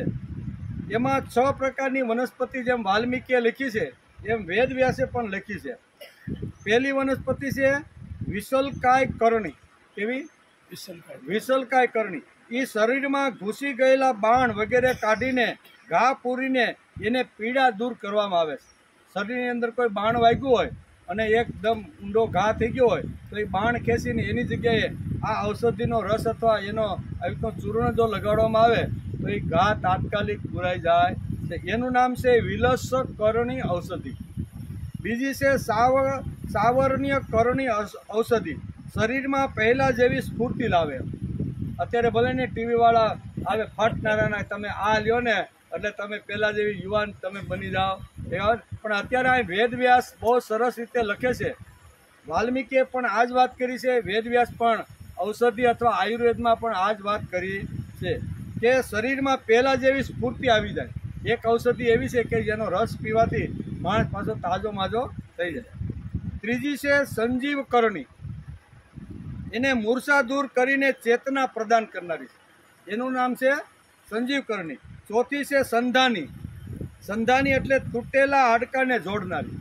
એટલે અહીંયા શંકર ભગવાને કીધું કે ઘણા બધા યજ્ઞની અંદર ધમપછાડા થયા છે, બરોબર ને. વીરભદ્ર અને એક બાજુ અહીંયા ભૃગુ ઋષિએ ઉત્પન્ન કરેલા જે દેવતાઓ છે, બરોબર. તો એ ઘણી બધી આવી ધમપછડી થઈ છે. તો ઘણાના ટાટિયા તૂટ્યા છે, હાથ તૂટ્યા છે, નાક તૂટ્યા છે, બધું તૂટ્યું છે. તો એને ફરીથી સાંધવા હોય તો એના માટેની એક ઔષધિ છે, એનો તમે ત્યાં ઉપયોગ કરજો. એટલે તૂટેલા જે હાંધા પગ છે ને હાથ એ બધા જોડાઈ જશે. તૂટેલા હાડકાને જોડનારી આ ગુણો વનસ્પતિમાં છે. રામાયણના લંકાકાંડમાં યુદ્ધકાંડમાં 101 સર્ગની અંદર શ્લોક અને 30 અને 31 બે શ્લોકની અંદર આ 4 ઔષધિનું વર્ણન કર્યું છે. અહીંયા પણ ભગવાન શિવજી કહે છે કે અહીંથી તમે પાછા કનકલ જાઓ અને કનકલ ગયા પછી તમે આવી રીતનો પ્રયાસ કરશો તો બધું યોગ્ય થઈ જશે. શ્રી મૈત્રેયજી કહે છે કે હે પ્રિય વિદુર, ત્યારે ભગવાન શંકરના વચનો સાંભળીને બધા લોકો પ્રસન્ન ચિત્તે ધન્ય ધન્ય કહેવા લાગ્યા. પછી બધા દેવતાઓ અને ઋષિઓએ મહાદેવજીને દક્ષની યજ્ઞશાળામાં પધારવા પ્રાર્થના કરી અને ત્યારે તેઓ એ બધાને ત્યાં બ્રહ્માજી સાથે લઈને આવ્યા. લઈ ગયા ખરા ભાઈ. શંકર ભગવાનને ત્યાં કનખલ લાવ્યા. બધા દેવતાએ કીધું વાત તો હાસી, તમે કીધું એ પ્રમાણે અમે તો કરવાના છે, પણ તમે સાથે હોય તો સારું પડે. અમારી ક્યાંય ભૂલ થતી હોય હાડકું હાંધવામાં તો તમે આવી રીતના જાણીતા છો, એટલે તમે અમને આવી રીતની બે શું કહેવાય દેવતાઓ એને બ્રહ્માજીએ પ્રાર્થના કરી, તેથી ભગવાન શિવજી પણ આવી રીતના દક્ષના યજ્ઞમાં આવવા માટે તૈયાર થઈ ગયા. એટલે કે યજ્ઞમાં આવવા માટે તૈયાર થઈ ગયા. ત્યાં જેવું જેવું ભગવાન શંકરે કહ્યું હતું તે જ પ્રમાણે બધું કરીને તેમણે દક્ષના ધડ સાથે યજ્ઞ પશુ બકરાનું મસ્તક જોડી આપ્યું. બરાબર ને, મોટા ડૉક્ટર છે શિવજી, એટલે કે તમે આવી રીતનું કરો અને તો એ જોડાઈ જાય. પછી મસ્તક જોડાઈ ગયા પછી રુદ્રદેવીની દ્રષ્ટિ પડતા દક્ષ ઊંઘીને જાગ્યા. તેમાં તત્કાળ જીવતા થયા અને પોતાની સામે ભગવાન શિવજીને જોયા. દક્ષનું શંકરજીના દ્રોહની કાલીમાંથી કલુષિત હૃદય તેમનું દર્શન કરવાથી શરદકાળના સરોવર જેવું શુદ્ધ થઈ ગયું. ભગવાન શિવજીના દર્શન કર્યા દક્ષ રાજાએ, એટલે અશુદ્ધ જે શરીર હૃદય હતું એ કેવું થઈ ગયું? ભગવાનની અંદર ભગવાનના દર્શન આટલા માટે કરવાના. મંગળાથી શરૂઆત કરીને શયન સુધી આપણે જે ટેરાને આગળ પાછળ જે કરી છે ને ખાલી આગળ પાછળ કરવા માટે જવાનું નથી, પણ ભગવાનનું રૂપ જોયા પછી ભગવાનના આવી રીતના ઘરેણા કે ભગવાનના આવી રીતના ઉપર રહેલા જે છે વસ્ત્રો એ જોયા પછી માણસને લાગવું જોઈએ કે મારે પણ આવી રીતનું સુંદર દેખાવાનો પ્રયત્ન કરવો જોઈએ. લગર વગર ક્યાં આવેલા? તો કે હર ભલે ફાર્મમાં, પણ બાપા તમારા કપડાં તો અઠવાડિયા ત્યાં બદલા નથી, માથે ટોપી તો કેટલા દિવસથી ધોઈ નહીં હોય, કન્યાનું ઠેકાણું નથી. એના અમે આવી રીતનું ને સ્વચ્છ અને સુંદર માણસે દેખાવાનો પ્રયત્ન કરવો જોઈએ. આજે ક્યાં અગવડ છે? જૂના કાળમાં હતી બધી, બરોબર ને, અઠવાડિયું 10 દી 15 દી જ્યારે ટોલા પડે ત્યારે કપડાં બદલતા, પણ હવે તો આપણી પુત્ર વધુ એમ કહે છે કે દાદા કપડાં કાઢી નાખો, લાવો ધોઈ નાખો, બરોબર ને. આવું ક્યાંક નહીં. તો કહેવાનો અર્થ કે ભગવાનના દર્શન થયા પછી ભગવાનની નજર કોઈ પણ અશુદ્ધ હૃદય ઉપર જો ભગવાનની દ્રષ્ટિ પડે તો સામેનું અશુદ્ધ હૃદય શુદ્ધ થઈ જાય છે. એવું અહીં ભાગવતકાર વેદ વ્યાસ લખે છે. અને મૈત્રેયજી ઋષિ અત્યારે વિદુરને કહે છે કે દક્ષને જ્યારે બકરાનું મોઢું ચડાવ્યું એની અંદર ચૈતન્ય આવ્યું, એણે જોયું કે અમારો અત્યારે તો જમાય નહીં પણ આખું રૂપ બદલી ગયું છે, કે શિવજી ભગવાન સામે આવ્યા છે. અને આવી રીતના સામે આવતા દર્શન કરતા અહીંયા વેદ વ્યાસ લખે છે. અને મૈત્રેય ઋષિ વિદુરને કહે છે કે દક્ષનું હૃદય એકદમ શુદ્ધ થઈ ગયું. કાલીમાંથી કલુષિત હૃદય તેમનું દર્શન કરવાથી શરદકાળના સરોવર જેવું શુદ્ધ થઈ ગયું. તેમણે મહાદેવજીની સ્તુતિ કરવા ઈચ્છ્યું, પણ પોતાની મૃત પુત્રી સતીનું સ્મરણ થઈ આવવાથી સ્નેહ અને ઉત્કંઠાને લીધે તેમની આંખોમાં આંસુ આવી ગયા.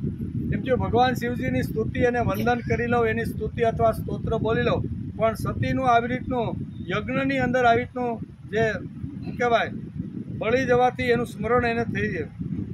પ્રેમ વિવાહ પરમ બુદ્ધિમાન પ્રજાપતિએ જેમ તેમ પોતાના હૃદયને આવેગ રોકીને વિશુદ્ધ ભાવે ભગવાન શિવજીની સ્તુતિ કરવાની શરૂઆત કરી. દક્ષે કહ્યું કે હે ભગવાન, મેં તમારો અપરાધ કર્યો હતો. બહુ સાચી વાત છે. શું કહે છે? ભૂલની કબૂલાત કરે છે. એટલે તો ભગવાને ગીતામાં પણ આ 1000 વર્ષ પહેલાં લખી રાખ્યું કે અપી ચેસુ દુરાચારો ભજતે મામન્ય ભાગ. બરાબર, સાધુ રેવ સમ્યત સમ્યગી, કે કહેવાનો અર્થ કે ગમે તેવો દુરાચારી માણસ હશે પણ હૃદયથી શુદ્ધ થઈ અને જો ક્ષમા યાચના કરશે ને તો ક્ષિપ્રમ ભવતી ધર્માત્મા સસ્વ શાંતિની ગચ્છતિ કોંતેય પ્રતિ જાની નમે ભક્ત પ્રણશ્યતિ. આટલું ભગવાને એકદમ ગીતાની અંદર લખી રાખ્યું છે. ગમે તેવો દુરાચારી, ગમે તેવો પાપી, ગમે તેટલા આવીના ધમ પછાડા કર્યા હોય, ગમે તેટલી કુટિલ નીતિઓ વાપરી હોય, પણ એને જ્યારે પોતાની ભૂલ સમજાઈ જાય કે મેં જે અત્યાર સુધી જે કાંઈ કર્યું ને એ ખૂબ જ ખોટું અને ખરાબ કામ હતું. ભગવાન, હવે 2 હાથ જોડીને કહું છું કે હવે આવી કુટિલ નીતિ હું ક્યારે અપનાવીશ. ને આવા શુદ્ધ હૃદયથી જો ભગવાનની પ્રાર્થના કોઈ પણ યાચક કરે તો ભગવાન નમે ભક્ત પ્રણશ્યતિ, મારા ભક્તનો કોઈ દિવસ નાશ થતો નથી. હજારો વર્ષ થઈ ગયા પણ વાલ્મીકીનું જે કાવ્ય છે, વાલ્મીકીની જે સ્મૃતિ છે, વાલ્મીકીનું જે જીવન છે ને એ આજે હજારો વર્ષ પછી જ્યારે આપણે ખોલીને બેસીને ત્યારે આપણે તાજું લાગે છે. શા માટે? નારદજી મળ્યા પછી એણે ભગવાનને પાસે પ્રાર્થના કરી, ભગવાન મારી ભૂલ થઈ ગઈ, અત્યાર સુધી કેટલાના કાટલા કાઢી નાખ્યા, કેટલાના ઘરેણા અથવા કેટલી સ્ત્રીઓને લૂંટી લીધી, પણ હવે હું આ કરીશ નહીં. તો અમર થઈ ગયા કે નહીં? ખાલી રોટલા પૂરતી વાત ભગવાન કરતા નથી, પણ આ જન્મ જન્માંતર તારી કીર્તિ સમાજમાં ટકે રે અને હજારો વર્ષો સુધી તને લોકો યાદ કરે. પૂજંતમ રામ રામેતિ મધુરમ મધુરાક્ષર આરુય કવિતા શાખા વંદે વાલ્મીકી કોકિલ. આ ભગવાને જે આપેલું જે પ્રોમિસ છે, આપણે કહીએ ને ભગવાને આપેલું પ્રોમિસ છે, એટલે ભગવાને આપેલું પ્રોમિસ કોઈ દી આવી તો ખોટું પડતું નથી. તેથી અહીંયા બે હાથ જોડીને દક્ષ રાજા અહીંયા ભગવાન શિવજીની સામે હાથ જોડીને સ્તુતિ કરે છે કે ભગવાન મારી ખૂબ જ મોટી ભૂલ થઈ ગઈ છે. એમ કરીને કહે છે કે હે ભગવાન, મેં તમારો અપરાધ કર્યો હતો, પરંતુ તમે તે બદલ મને દંડ દ્વારા શિક્ષા કરીને ઘણી કૃપા કરી નાખી. મને દંડ આપ્યો, મારા યજ્ઞનો ધ્વંસ કરીને મને જે શિક્ષા આપવાની હતી ને તે શિક્ષા તમે મને આપી દીધી. અહો, તમે અને શ્રીહરિ તો બ્રાહ્મણોના એવા ભક્તો છો કે અધમ બ્રાહ્મણોની પણ ઉપેક્ષા કરતા નથી. તો પછી અમારા જેવા યાગ એટલે કે યજ્ઞ યાગ વગેરે કરનારાઓની જો કાંઈ ભૂલ થાય તો તમે તો ક્ષમા કરી જ દો. એમ ચાંડાળ એવો બ્રાહ્મણ હોય એ પણ જો ભૂલ કરીને જો તમારી પાસે બે હાથ જોડે તો પણ એવા ચાંડાળને પણ જાણકાર છે, એવા ચાંડાળને પણ તમે ક્ષમા આપી દો. તો હું તો યજ્ઞ યાગ કરવાવાળો અને કુટિલ નીતિથી મેં આ યજ્ઞ કર્યો હતો, તમને બાજુમાં રાખી અથવા તમને નહીં તેડાવી અને તમારું ભયંકર અપમાન કરી અને મારે મોટાઈ જોતી હતી એટલા માટે મેં આ કરેલું. પણ ભગવાન તમે તો આવી રીતના છો, તમે તો બધાને ક્ષમા આપવાવાળા. તો આમ બે હાથ જોડીને દક્ષ અત્યારે પોતાની ભૂલની કબૂલાત કરી રહ્યો છે. હે વિભુ, તમે તો બ્રહ્મા થઈને સૌ પ્રથમ આત્મતત્વના રક્ષણ માટે પોતાના મુખમાંથી વિદ્યા, તપ, વ્રત વગેરે ધારણ કરનારા બ્રાહ્મણોને ઉત્પન્ન કર્યા. જેમ ભરવાડ ગાયો ચરાવનાર હાથમાં લાકડી લઈને ગાયનું રક્ષણ કરે છે, તેવી જ રીતે તમે તે બ્રાહ્મણોનું બધી વિપત્તિઓમાંથી તમે જ રક્ષણ કરો છો. બ્રાહ્મણ ખરા અર્થમાં બ્રાહ્મણ કોણ? તો કે બ્રહ્મનું કાર્ય કરે તે બ્રાહ્મણ, બ્રહ્મના માટે જીવે તે બ્રાહ્મણ, બ્રહ્મનો વિચાર માથે લઈ અને ઘર ઘર સુધી જે પહોંચાડે એનું નામ બ્રાહ્મણ. આવો જે બ્રાહ્મણ છે, આવો જે કર્તવ્યનિષ્ઠ અને નિષ્પૃહી બ્રાહ્મણ, એટલું જ નહીં પણ પોતે અયાચક વ્રત રાખી અને સમાજના અંતિમ માણસ સુધી જે વૈદિક સત્ય સિદ્ધાંતો છે એ લઈ જવાનો જે પ્રયત્ન કરે છે. આના માટે બ્રાહ્મણ શબ્દ અહીં વ્યાસે લખ્યો છે કે તમે તો આવી રીતના બ્રાહ્મણોનું પણ ચારે બાજુથી રક્ષણ કરો છો.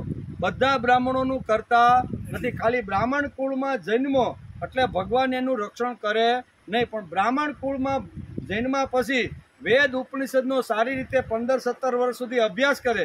એ વેદનો અભ્યાસ કર્યા પછી એ વેદનો વિસ્તાર કરીને ગૃહસ્થાશ્રમમાંથી શરૂઆત કરી અને જે જગ્યાએ વેદ ઉપનિષદ ગીતાના સત્ય સિદ્ધાંતો જ્યાં પહોંચ્યા નથી ત્યાં પહોંચાડવા માટે જે બ્રાહ્મણ પ્રયત્ન કરે છે, આ બધા બ્રાહ્મણોનું તમે રક્ષણ કરો. તો કોણ કહે છે? દક્ષ પ્રજાપતિ કહે છે કે બ્રાહ્મણને તમે પ્રથમ મુખમાંથી ઉત્પન્ન કર્યા અને ઉત્પન્ન કર્યા પછી એ વેદોનો ધ્વનિ ચારે બાજુ ગુંજતો થાય, માણસ પ્રામાણિક બને, માણસ સાત્વિક બને, માણસ આવી રીતનો પ્રભુ તરફ એનું મન રાખીને રહેવાનો પ્રયત્ન, આવા અનેક પ્રકારના જે લોકો છે એને જે ભગવાનથી છૂટો પડેલો જે જીવ છે એને પાછો ભગવાન તરફ વાળવાનો જે પ્રયત્ન કરે છે, આ બ્રાહ્મણોનું તમે રક્ષણ કરતા રહેલા. ભગવાનથી ઘણીવાર જીવ આવ્યા પછી છૂટો થઈ જાય. Where is God? આમ કે ભગવાન હોય તો તમે મને આવી જે ચેલેન્જ જે કરવાવાળા છે એવા ચેલેન્જ કરવાવાળાની પાસે બ્રાહ્મણ જાય, શાંતિથી બેસે, ભાવ આપે, પ્રેમ આપે, થોડી વાતો કરતાં કરતાં એને ભગવાન તરફ વાળી અને પ્રભુ સુધી લઈ જવાનો જે લોકો પ્રયત્ન કરે છે આ બધાને બ્રાહ્મણ કહેવામાં આવે છે. કદાચ જન્મથી બ્રાહ્મણ ન હોય તો માણસ કર્મથી બ્રાહ્મણ થઈ શકે છે, બરાબર ને? એવા તો ઘણા બધા આપણા મહાન જે સંતો થઈ ગયા ને એના ચરિત્રો વાંચો. ગોરા કુંભાર હતો, એ કાંઈ બ્રાહ્મણ કે એવી રીતના હતા નહીં. સેનાનાય વાણંદ હતો, બરોબર ને? છતાંય ભગવાનનો લાડકો દીકરો બની ગયો કે નહીં? પછી આ તુકારામ હતો, એ વાણિયો હતો, બરોબર ને? ભગવાનનો લાડકો દીકરો બની ગયો કે નહીં? પછી નરસિંહ મહેતા હતા, નાગર બ્રાહ્મણ હતા, એ ભગવાનના લાડકા બન્યા કે નહીં? અને આપણે રોહિતદાસ એ સમાર હતા, બરોબર ને? તો કહેવાનો અર્થ કે જન્મથી નહીં પણ કર્મથી માણસ બ્રાહ્મણ બની શકે છે.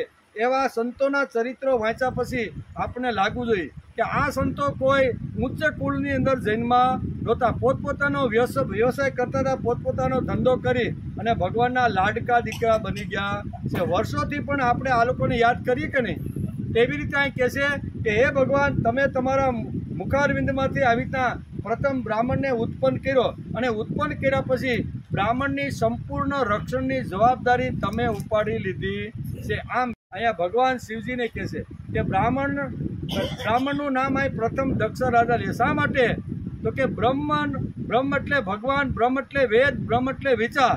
આ ત્રણ સાધનોને માથે લઈ અને જે સરસ્વતીનું વાહન બનીને ઘર ઝૂંપડે જે ઘૂમે છે ને, આ બધા બ્રાહ્મણો છે અને એનું તમે રક્ષણ કરતા રહેલા છો. બહુ સરસ આ શ્લોકની અંદર વેદવ્યાસે અહીં લખ્યું છે અને દક્ષ પ્રજાપતિ અત્યારે આ પ્રમાણે એને સમજાવે છે કે તમે બ્રાહ્મણોનું બધી વિપત્તિઓમાંથી તમે સારી રીતે તમે રક્ષણ કરો છો. એટલું જ નહીં, હું તમારા તત્વને જાણતો ન હતો કે તમે બ્રહ્મા, વિષ્ણુ ને મહેશ બધા એક જ છો. એ તત્વને હું જાણતો ન હતો. તેથી જ મેં ભરી સભામાં પોતાના વાઘ બાણોથી તમને વીંધા. બરોબર ને? વાઘ બાણોથી કેટલા વીંધા, એ તો કેટલા બધા શ્લોકની અંદર એને નિંદા કરી છે એ આપણે જોયું. જે વખતે આવી રીતની દેવતાઓની સભા હતી અને સભાની અંદર આવો ઠણ કરતો, સોને કી સડી, રૂપે કી મસાલ, જર્મન કી ઝાડા, મહારાજા દક્ષ રાજા પધાર, આમ કરીને જ્યારે પધાર્યો, હું પધાર્યો એ કે ત્યારે બધા દેવતાઓ ઊભા થયા પણ તમે ઊભા થયા નહીં. તેથી મેં તમારી કડી નિંદા એ વખતે બહુ જોરદાર કરી હતી.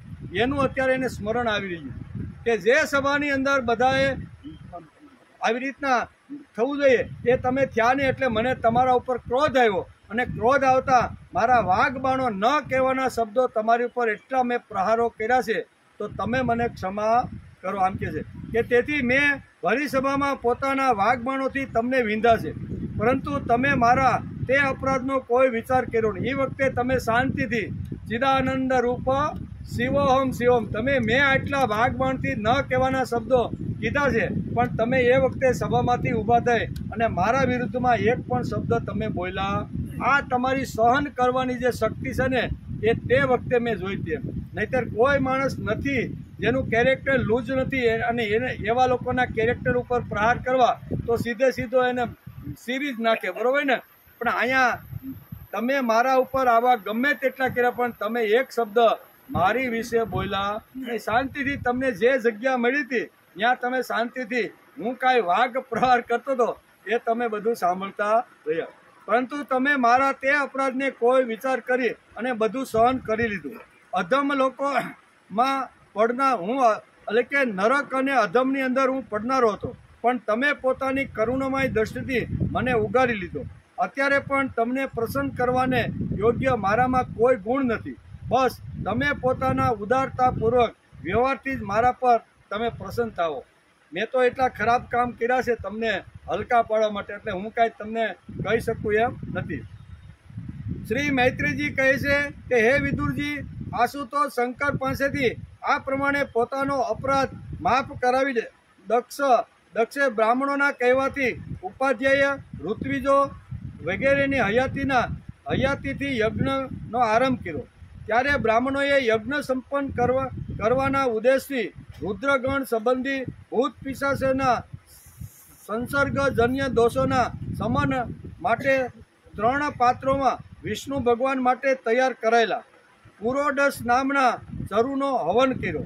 હે વિદુરજી, તે હવીને હાથમાં લઈને ઉભેલા અધ્વર્યોની સાથે દક્ષે જેવું વિશુદ્ધ ચિત્તથી શ્રી હરિનું ધ્યાન કર્યું કે તરત જ ભગવાન વિષ્ણુ ત્યાં પ્રગટ. યજ્ઞમાંથી ભગવાન વિષ્ણુ પ્રગટ. ત્યાં આવી રીતના યજ્ઞની શરૂઆત થઈ ગઈ અને આવી રીતના એટલે કે ભગવાન વિષ્ણુ આવી રીતના પ્રગટ થયા. બૃહત અને એટલે કે રથંદર નામના સામ સ્તોત્રોના જેમની પાંખો છે તે ગરુડજી વડે નજીક લવાયેલા ભગવાને 10 દિશાઓને પ્રકાશિત કરી પોતાના દેહકાંતિથી બધા દેવતાઓનું તેજ હરી લીધું. તેમની સામે બધાની કાંતિ ફીકી પડી ગઈ. તેમનો વર્ણ સામળ હતો, કમરમાં સુવર્ણની કટી મેખલા બાંધેલી હતી. પીતાંબર સુશોભિત કરતા હતા. મસ્તક પર સૂર્ય સમાન દેદીપ્યમાન મુગટ ધારણ કરેલો હતો. મુગુટની અંદર સરસ મજાનું મોરપીંછ પણ ધારણ કર્યું હતું. મુખ કમળ ભમરાઓના જેવી નીલવર્ણી અલકાવર્ણી અને તેજોમય કુંડલથી શોભાયમાન હતું. તેમને સુવર્ણમય આભૂષણોથી વિભૂષિત 8 ભુજાઓ હતી કે જે ભક્તોના રક્ષણ માટે હંમેશા તત્પર રહે છે. 8 ભુજાઓમાં તેમણે શંખ, ચક્ર, ગદા, બાણ, ધનુષ્ય, ખડગ અને ઢાલ વગેરે ધારણ કરેલા હતા. આ બધા આયુધોને કારણે તેઓ પુષ્પથી ભરપૂર કરેણના વૃક્ષની જેમ શોભી રહ્યા હતા. પ્રભુના હૃદય પર શ્રીવત્સનું ચિહ્ન હતું અને સુંદર વનમાળા શોભતી હતી. તેઓ પોતાના ઉદાર સ્મિત અને લીલાપૂર્ણ નેત્ર કપટથી સઘળા સંસારને આનંદમગ્ન કરી રહ્યા હતા. પાર્ષદો બંને બાજુએ રાજહંસ જેવા સફેદ પંખ અને ચામર ભગવાન વિષ્ણુ પર ઢોળી રહ્યા હતા. ભગવાનના મસ્તક પર ચંદ્રમા જેવું શુભ્ર છત્ર શોભી રહ્યું હતું. ભગવાન પધાર્યા છે એ જોઈને ઇન્દ્ર, બ્રહ્માજી, મહાદેવજી વગેરે દેવેશ્વરો સહિત સમસ્ત દેવતાઓ, ગંધર્વો, ઋષિઓ વગેરે એકાએક ઊભા થઈને આ ભગવાન વિષ્ણુને બધા નમસ્કાર કરે છે.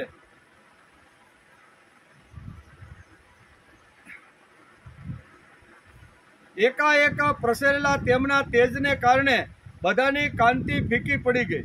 વાણી મુક્ત થઈ ગઈ અને બધા ચકિત રહી ગયા. ત્યાર પછી મસ્તક પર 2 હાથ જોડીને ભગવાન આગળ ઊભા રહી ગયા. જોકે ભગવાનના મહિમા સુધી બ્રહ્મા વગેરેની સુધી પણ પહોંચી શકતી નહોતી.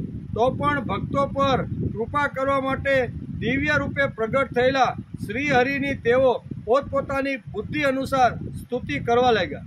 સૌથી પહેલા પ્રજાપતિ દક્ષ એક ઉત્તમ પાત્રમાં પૂજા સામગ્રી લઈને નંદ, સુનંદ વગેરે પાર્ષદોથી ઘેરાયેલા પ્રજાપતિઓના પરમ ગુરુ ભગવાન યોગેશ્વર પાસે ગયા અને અત્યંત આનંદિત થઈને એટલે કે વિનીત ભાવે હાથ જોડીને પ્રાર્થના કરતા કરતા પ્રભુના શરણાગત થઈ ગયા. દક્ષે કહ્યું કે હે ભગવાન વિષ્ણુ, આપ સ્વતંત્ર રૂપે બિરાજમાન છો. આપ આ માયાનો તિરસ્કાર કરીને શુદ્ધ સ્વરૂપે આપના ધામમાં બિરાજો. આપ બુદ્ધિની જાગ્રત, સ્વપ્ન અને સુષુપ્ત ત્રણેય અવસ્થાઓથી પર છો. એટલે કે એક મેવા દ્વિતીયમ છો, અર્થાત આપ એક જ છો અને શરણાગત માટે નિર્ભય સ્થાન છો. પરંતુ જ્યારે આપ માયાથી સાકાર રૂપ ધારણ કરો છો, પુરુષ રૂપે પ્રગટ થાઓ છો, ત્યારે સામાન્ય મનુષ્ય જેવા તમે ભાસો છો. ઋત્વિજો એટલે અલગ અલગ દેવતાઓ, ઋત્વિજો અને દક્ષ વગેરે અહીંયા બધા ભગવાન વિષ્ણુની સ્તુતિ કરે છે, એનું વર્ણન છે. ઋત્વિજોએ કહ્યું કે હે ભગવાન, હે શુદ્ધ સ્વરૂપ પરમાત્મા, ભગવાન રુદ્રના મુખ્ય અનુચર નંદીના શાપને કારણે અમારી બુદ્ધિ માત્ર કર્મકાંડમાં જ પ્રવૃત્ત થઈ હતી.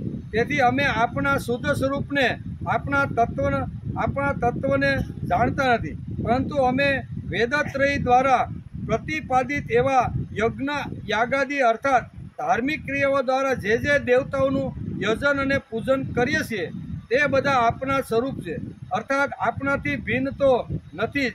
એમ ધાર્મિક આ નંદી આપણે ગયા વખતે જોયું ને કે જે વખતે દેવતાઓની સભાની અંદર ભગવાન શંકર ઉપર જ્યારે દક્ષ પ્રહાર કરતો હતો એ વખતે નંદીની ઊભો થયો, બરાબર ને.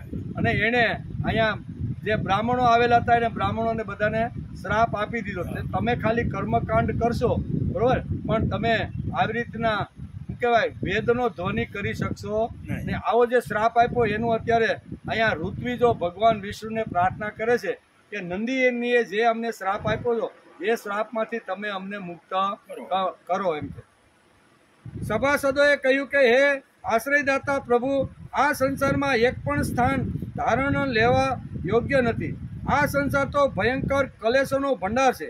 અહીં ભયંકર કાલરૂપી સર્પ તાકીને બેઠા છે. જીવ સુખ પ્રાપ્ત કરવા માટે વિષયોની પાછળ દોડે છે, પરંતુ તેને દુઃખ જ પ્રાપ્ત થાય છે. આ ઉપરાંત તેના ઉપર શરીર અને પરિવારનો મોટો બોજો છે.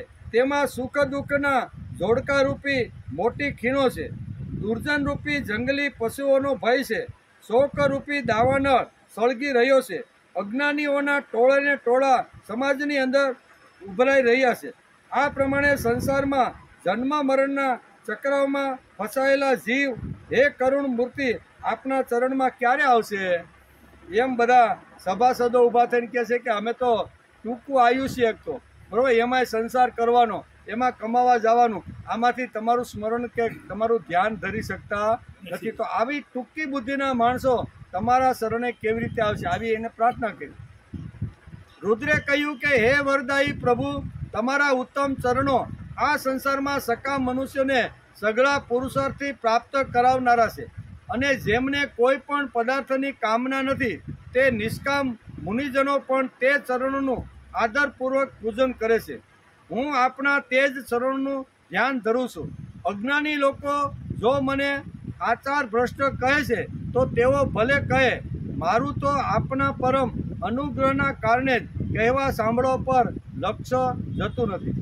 ભૃગુ ઋષિએ કહ્યું કે આપની ગહન માયાને લીધે આત્મજ્ઞાનનો લોપ થઈ જવાના કારણે જેઓ અજ્ઞાનની નિંદ્રામાં સૂતેલા છે તે બ્રહ્મા વગેરે દેહધારીઓ આત્માનું જ્ઞાન થવામાં ઉપયોગી એવા આપણા તત્વને હજી સુધી જાણી શક્યો નથી.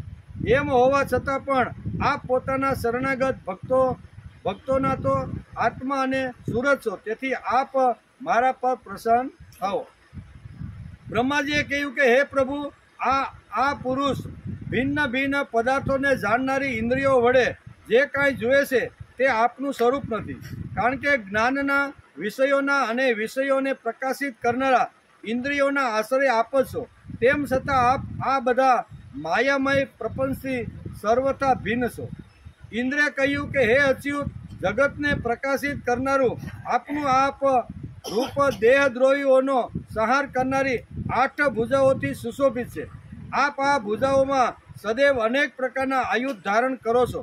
આ રૂપ અમારા મન અને નેત્રોને પરમ આનંદ આપનારું છે. યાજ્ઞિક પત્નીઓએ કહ્યું કે હે ભગવાન, બ્રહ્માજીએ આપના પૂજન માટે જ આ યજ્ઞ કર્યો હતો, પરંતુ દક્ષ પર ક્રૂર થવાના કારણે તેનો ભગવાન પશુપતિએ અત્યારે નાશ કરી દીધો છે. હે યજ્ઞ મૂર્તિ, સ્મશાન ભૂમિ જેવા ઉત્સાહીન થયેલા અમારા આ યજ્ઞને આપ નીલકમળ જેવી કાંતિવાળા તમારા નેત્રોથી નિહાળી અને આ યજ્ઞને પવિત્ર કરો. ઋષિઓએ 2 હાથ જોડીને કીધું, હે ભગવાન વિષ્ણુ, આપની લીલા ઘણી જ અનોખી છે, કારણ કે આપ કર્મોના કરતા હોવા છતાં પણ તેમનાથી નિર્લેપ રહ્યો છો. જે લક્ષ્મીજીની ઉપાસના બીજા લોકો વૈભવની તૃષ્ણાના કારણે કરે છે તે સ્વયં આપની સેવામાં રત રહે છે, તો પણ આપ તેમનું માન કરતા નથી, તેમનાથી નિષ્ફળ રહો છો. સિદ્ધોએ કહ્યું કે હે પ્રભુ, આ અમારો મનરૂપી હાથી અનેક પ્રકારના કલેશોરૂપી દાવાનળથી દાજીને તેમના અત્યંત તરસ્યો થઈને આપણી કથારૂપી વિશુદ્ધ અમૃતપાન કરી શકતો નથી. આમ જુદા જુદા દક્ષથી શરૂઆત કરી. દક્ષ છે, ઋત્વિજો છે, સભાસદો છે, પછી રુદ્ર છે, ભૃગુ છે, બ્રહ્માજી છે, ઇન્દ્ર છે, યાજ્ઞિક પત્નીઓ છે, ઋષિઓ છે અને સિદ્ધોએ અનેક પ્રકારની ભગવાન વિષ્ણુને આવી રીતની સ્તુતિ કરતા રહેલા છે. સર્વ સમર્થ પરમેશ્વર, આપનું સ્વાગત છે. હું આપને નમસ્કાર કરું છું. આપ મારા પર પ્રસન્ન થાઓ. હે લક્ષ્મીપતિ, પોતાના પ્રિય લક્ષ્મી સાથે આપ અમારું રક્ષણ કરો. હે પરમેશ્વર, જેમ મસ્તક વિનાનું મનુષ્યનું ધડ સારું લાગતું નથી, તેમ અન્ય અંગોથી પૂર્ણ હોવા છતાં પણ આપના વિના યજ્ઞ શોભતો નથી. યોગેશ્વરોએ જ્યાં હાજર હતા તેણે કીધું કે હે પ્રભુ, જે મનુષ્ય સમસ્ત વિશ્વના આત્મા એવા આપનામાં અને પોતાનામાં કોઈ ભેદ જોતા નથી, એના કરતાં અધિક પ્રિય આપને કોઈ નથી. તો પણ હે ભક્ત વત્સલ, જે લોકો આપનામાં સ્વામી ભાવ રાખે છે અને અનન્ય ભક્તિથી આપની સેવા કરે છે, તેમના પર આપ કૃપા કરો. બ્રહ્મરૂપ વેદોએ કહ્યું કે આપ જ ધર્મ વગેરેની ઉત્પત્તિ માટે શુદ્ધ તત્વને અપનાવો છો, સાથે જ આપ નિર્ગુણ પણ છો. તેથી આપણા તત્વને નથી તો હું જાણતો કે નથી તો બ્રહ્મા વગેરે કોઈ પણ અન્ય જાણતા. અગ્નિદેવે પણ આવી રીતની સ્તુતિ કરી, દેવતાઓએ કહ્યું, ગંધર્વોએ પણ આવી રીતની અનેક પ્રકારની સ્તુતિ કરી. બ્રાહ્મણોએ કહ્યું કે હે ભગવાન, આપ જ યજ્ઞ છો, આપ જ હવિ છો, આપ જ અગ્નિ છો, સ્વયં આપ જ મંત્ર છો, આપ જ સમિધ અને કુશ યજ્ઞ પાત્ર છો. રસાતલમાં ડૂબેલી પૃથ્વીને લીલાપૂર્વક પોતાની દાઢો ઉપર ઉઠાવીને એ રીતે બહાર કાઢી લેખા તે આપ જ છો. કે જે રીતે કોઈ ગજરાજ એટલે કે કમલીને ઉઠાવીને લાવે છે તે સમયે આપ લીલાપૂર્વક ગર્જના કરી રહ્યા હતા અને યોગીઓ આપણે એ પુરુષાર્થ જોઈને આપની સ્તુતિ કરતા હતા. હે યજ્ઞેશ્વર, જ્યારે લોકો આપણા નામનું કીર્તન કરે છે ત્યારે યજ્ઞના સઘળા વિઘ્નો નષ્ટ થઈ જાય છે.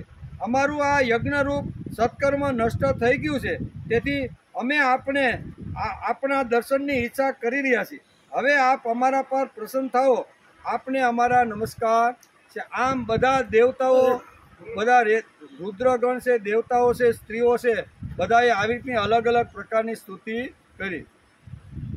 આ સ્તુતિ સાંભળી અને મૈત્રેયજી કહે છે કે હે વિદુર, આ પ્રમાણે જ્યારે બધા લોકો યજ્ઞ રક્ષક ભગવાન ઋષિકેશની સ્તુતિ કરવા લાગ્યા ત્યારે પરમ ચતુર દક્ષે રુદ્રના પાર્ષદ વીરભદ્ર વડે ધ્વસ્ત કરાયેલા યજ્ઞથી ફરી આરંભ કરી દીધો.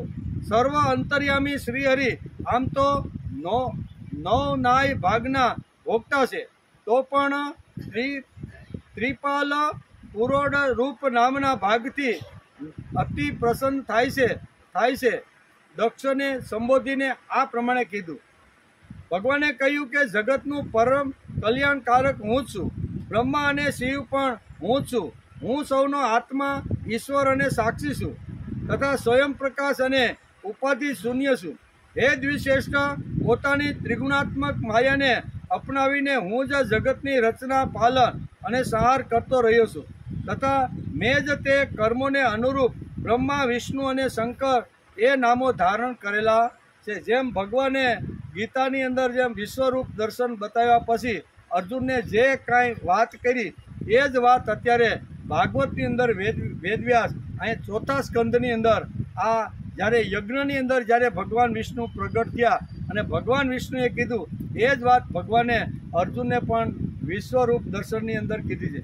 10મા અધ્યાયની અંદર પણ વિભૂતિ યોગની અંદર જ્યારે અર્જુને કીધું કે તમારી વિભૂતિ કઈ કઈ છે તેનું તમે મને દર્શન કરો, ત્યારે આ વિભૂતિઓનું આખું બધું વર્ણન કર્યું છે. એ જ બેઠી વાત એ જ ઘણા બધા શ્લોકોની અંદર વેદવ્યાસે ભાગવતના અહીંયા સ્કંદ 4ની અંદર આ ભગવાન વિષ્ણુ જ્યારે દક્ષ પ્રજાપતિના યજ્ઞની અંદર જ્યારે પ્રગટ થયા ત્યારે આ બધી વાતો દેવતાઓ સમક્ષ, રુદ્રો સમક્ષ, પછી આવી રીતના ઋત્વિજો અને ઋષિઓ તરફ આ બધી વાત અત્યારે કહી રહ્યા છે. શ્રી મૈત્રેયજી કહે છે કે ભગવાને આ પ્રકારે આજ્ઞા આપી, તેથી પ્રજાપતિઓના સ્વામી દક્ષે તેમનું ત્રિકાલ યજ્ઞ વડે પૂજન કર્યું અને અંગભૂત અને પ્રધાન એમ બંને પ્રકારના યજ્ઞોથી અન્ય બધા દેવતાઓનું અર્ચન કર્યું. પછી એકાગ્ર ચિત્તે થઈને ભગવાન શંકરનું એટલે કે યજ્ઞશેષનું તેમના ભાગથી પૂજન કર્યું. હે વિદુરજી, સાંભળ્યું છે કે દક્ષપુત્રી સતીજીએ આ પ્રમાણે પોતાનું પૂર્વ શરીર તજી દીધા પછી હિમાલયની પત્ની મેનાના ગર્ભથી ફરી જન્મ લઈ લીધો છે. અહીંયા સતીએ જે અગ્નિ દાહ કરીને પોતાનું શરીર ખલ્લાસ કર્યું તો મેં સાંભળ્યું છે વિદુરજીને અત્યારે મૈત્રેય ઋષિ કહે છે કે આ શરીર ગયા પછી એણે હિમાલયની પુત્રી તરીકે ત્યાં આવી રીતનો મેનાના ગર્ભથી જન્મ લઈ લીધો છે. જેમાં પ્રલયકાળમાં લીન થયેલી શક્તિ સૃષ્ટિના આરંભમાં ફરી ઈશ્વરનો આશ્રય લેશે, તેવી જ રીતે અનન્ય પરાયણ શ્રી અંબિકાજીએ તે જન્મમાં જ પણ પોતાના એકમાત્ર આશ્રય પ્રિયતમ ભગવાન શંકરનું વર્ણન કર્યું છે. હે વિદુરજી, દક્ષ યજ્ઞનો વિધ્વંસ કરનારા ભગવાન શિવનું ભગવાન શિવનું આ ચરિત્ર મેં બૃહસ્પતિના શિષ્ય પરમ ભાગવત ઉદ્ધવજીના મુખેથી સાંભળ્યું હતું. હે કુરુનંદન, શ્રી મહાદેવજીનું આ પવિત્ર ચરિત યશ અને આયુષ્ય વધારનારું તથા પાપ પુંજોનો નાશ કરનારું છે. જે મનુષ્ય ભક્તિભાવથી આનું દરરોજ શ્રવણ અને કીર્તન કરે છે તે પોતાના પાપ સમૂહનો નાશ કરી નાખે છે. ઉદ્ધવજીના મુખેથી, કારણ કે ભગવાન જે વખતે સ્વધામ ગયા અને સ્વધામ ગયા એ વખતે મૈત્રેયજી અને ઉદ્ધવ ત્યાં હાજર હતા. બરોબર, બંનેની ચર્ચા ભગવાન જતી વખતે અહીંયા ઉદ્ધવ અને મૈત્રેયજીને આ જે તત્વજ્ઞાન છે એ બધું કહેતા ગયા છે કે એ મેં ઉદ્ધવ પાસેથી સાંભળ્યું. કારણ કે મૈત્રેયજી ઋષિ જ્યારે ભગવાન સ્વધામ ગયા ત્યારે આ બધી વાતો એની પાસેથી સાંભળી. તેથી અત્યારે અહીંયા વિદુરને અત્યારે ગંગા નદીના પવિત્ર કિનારા ઉપર કહે છે કે મેં તમને જે શિવનું જે ચરિત્ર સંભળાવ્યું એ મેં ઉદ્ધવજી પાસેથી સારામાં સારી રીતે સાંભળ્યું હતું. એણે મને ભગવાનના બારામાં કે બ્રહ્મા વિષ્ણુ અને મહેશ, વિષ્ણુ કહો કે બ્રહ્માજી કહો કે શિવ કહો, અમે બધા એક છે, આ બધું એને મોઢેથી સાંભળ્યું હતું. આવી રીતનું જે ચરિત્ર રોજ જે સાંભળશે, આ લખ્યું ને છેલ્લા શ્લોકમાં એનું ફળ પણ બતાવ્યું છે. શું બતાવ્યું કે હે કુરુનંદન, શ્રી મહાદેવજીનું આ પવિત્ર ચરિત્ર યશ અને આયુષ્ય વધારનારું ભગવાન શિવજીનું તથા પાપ પુંજોનો નાશ કરનારું છે. જે મનુષ્ય ભક્તિભાવથી આનું દરરોજ શ્રવણ અને કીર્તન કરે છે તે પોતાના પાપ સમૂહને નાશ કરી દે છે. આમ કરીને આ 61 શ્લોક આની અંદર હતા. આજે આપણે 2 અધ્યાય પૂરા કર્યા. બરાબર, 6 અને 7મો બે અધ્યાયની અંદર આપણે નમસ્કાર કર્યા. ઇતિ શ્રીમદ ભાગવતે મહાપુરાણે પારમહંસ્યા સંહિતાયામાં ચતુર્થ સ્કંદે દક્ષ યજ્ઞ સંધાનમ નામ 7મો અધ્યાય. ચોથા સ્કંદ અંતર્ગત દક્ષ યજ્ઞ સંધાન નામનો 7મો અધ્યાય સમાપ્ત થયો. 7મા અધ્યાયની અંદર અહીંયા દક્ષે પોતાની ભૂલની કબૂલાત કરે છે. ભગવાન વિષ્ણુ ત્યાં યજ્ઞની અંદર પ્રગટ થાય છે. બધા દેવતાઓ અલગ અલગ રીતે બધા સ્તુતિ કરે છે અને સ્તુતિ કર્યા પછી અહીંયા ભગવાન વિષ્ણુ કહે છે કે બ્રહ્મા અને શિવ, કે બ્રહ્મા કયો, શિવ કયો કે વિષ્ણુ કયો, હું બધું એકમાં જ છું. આ બધી પોતાની વિભૂતિઓનું વર્ણન કરે છે અને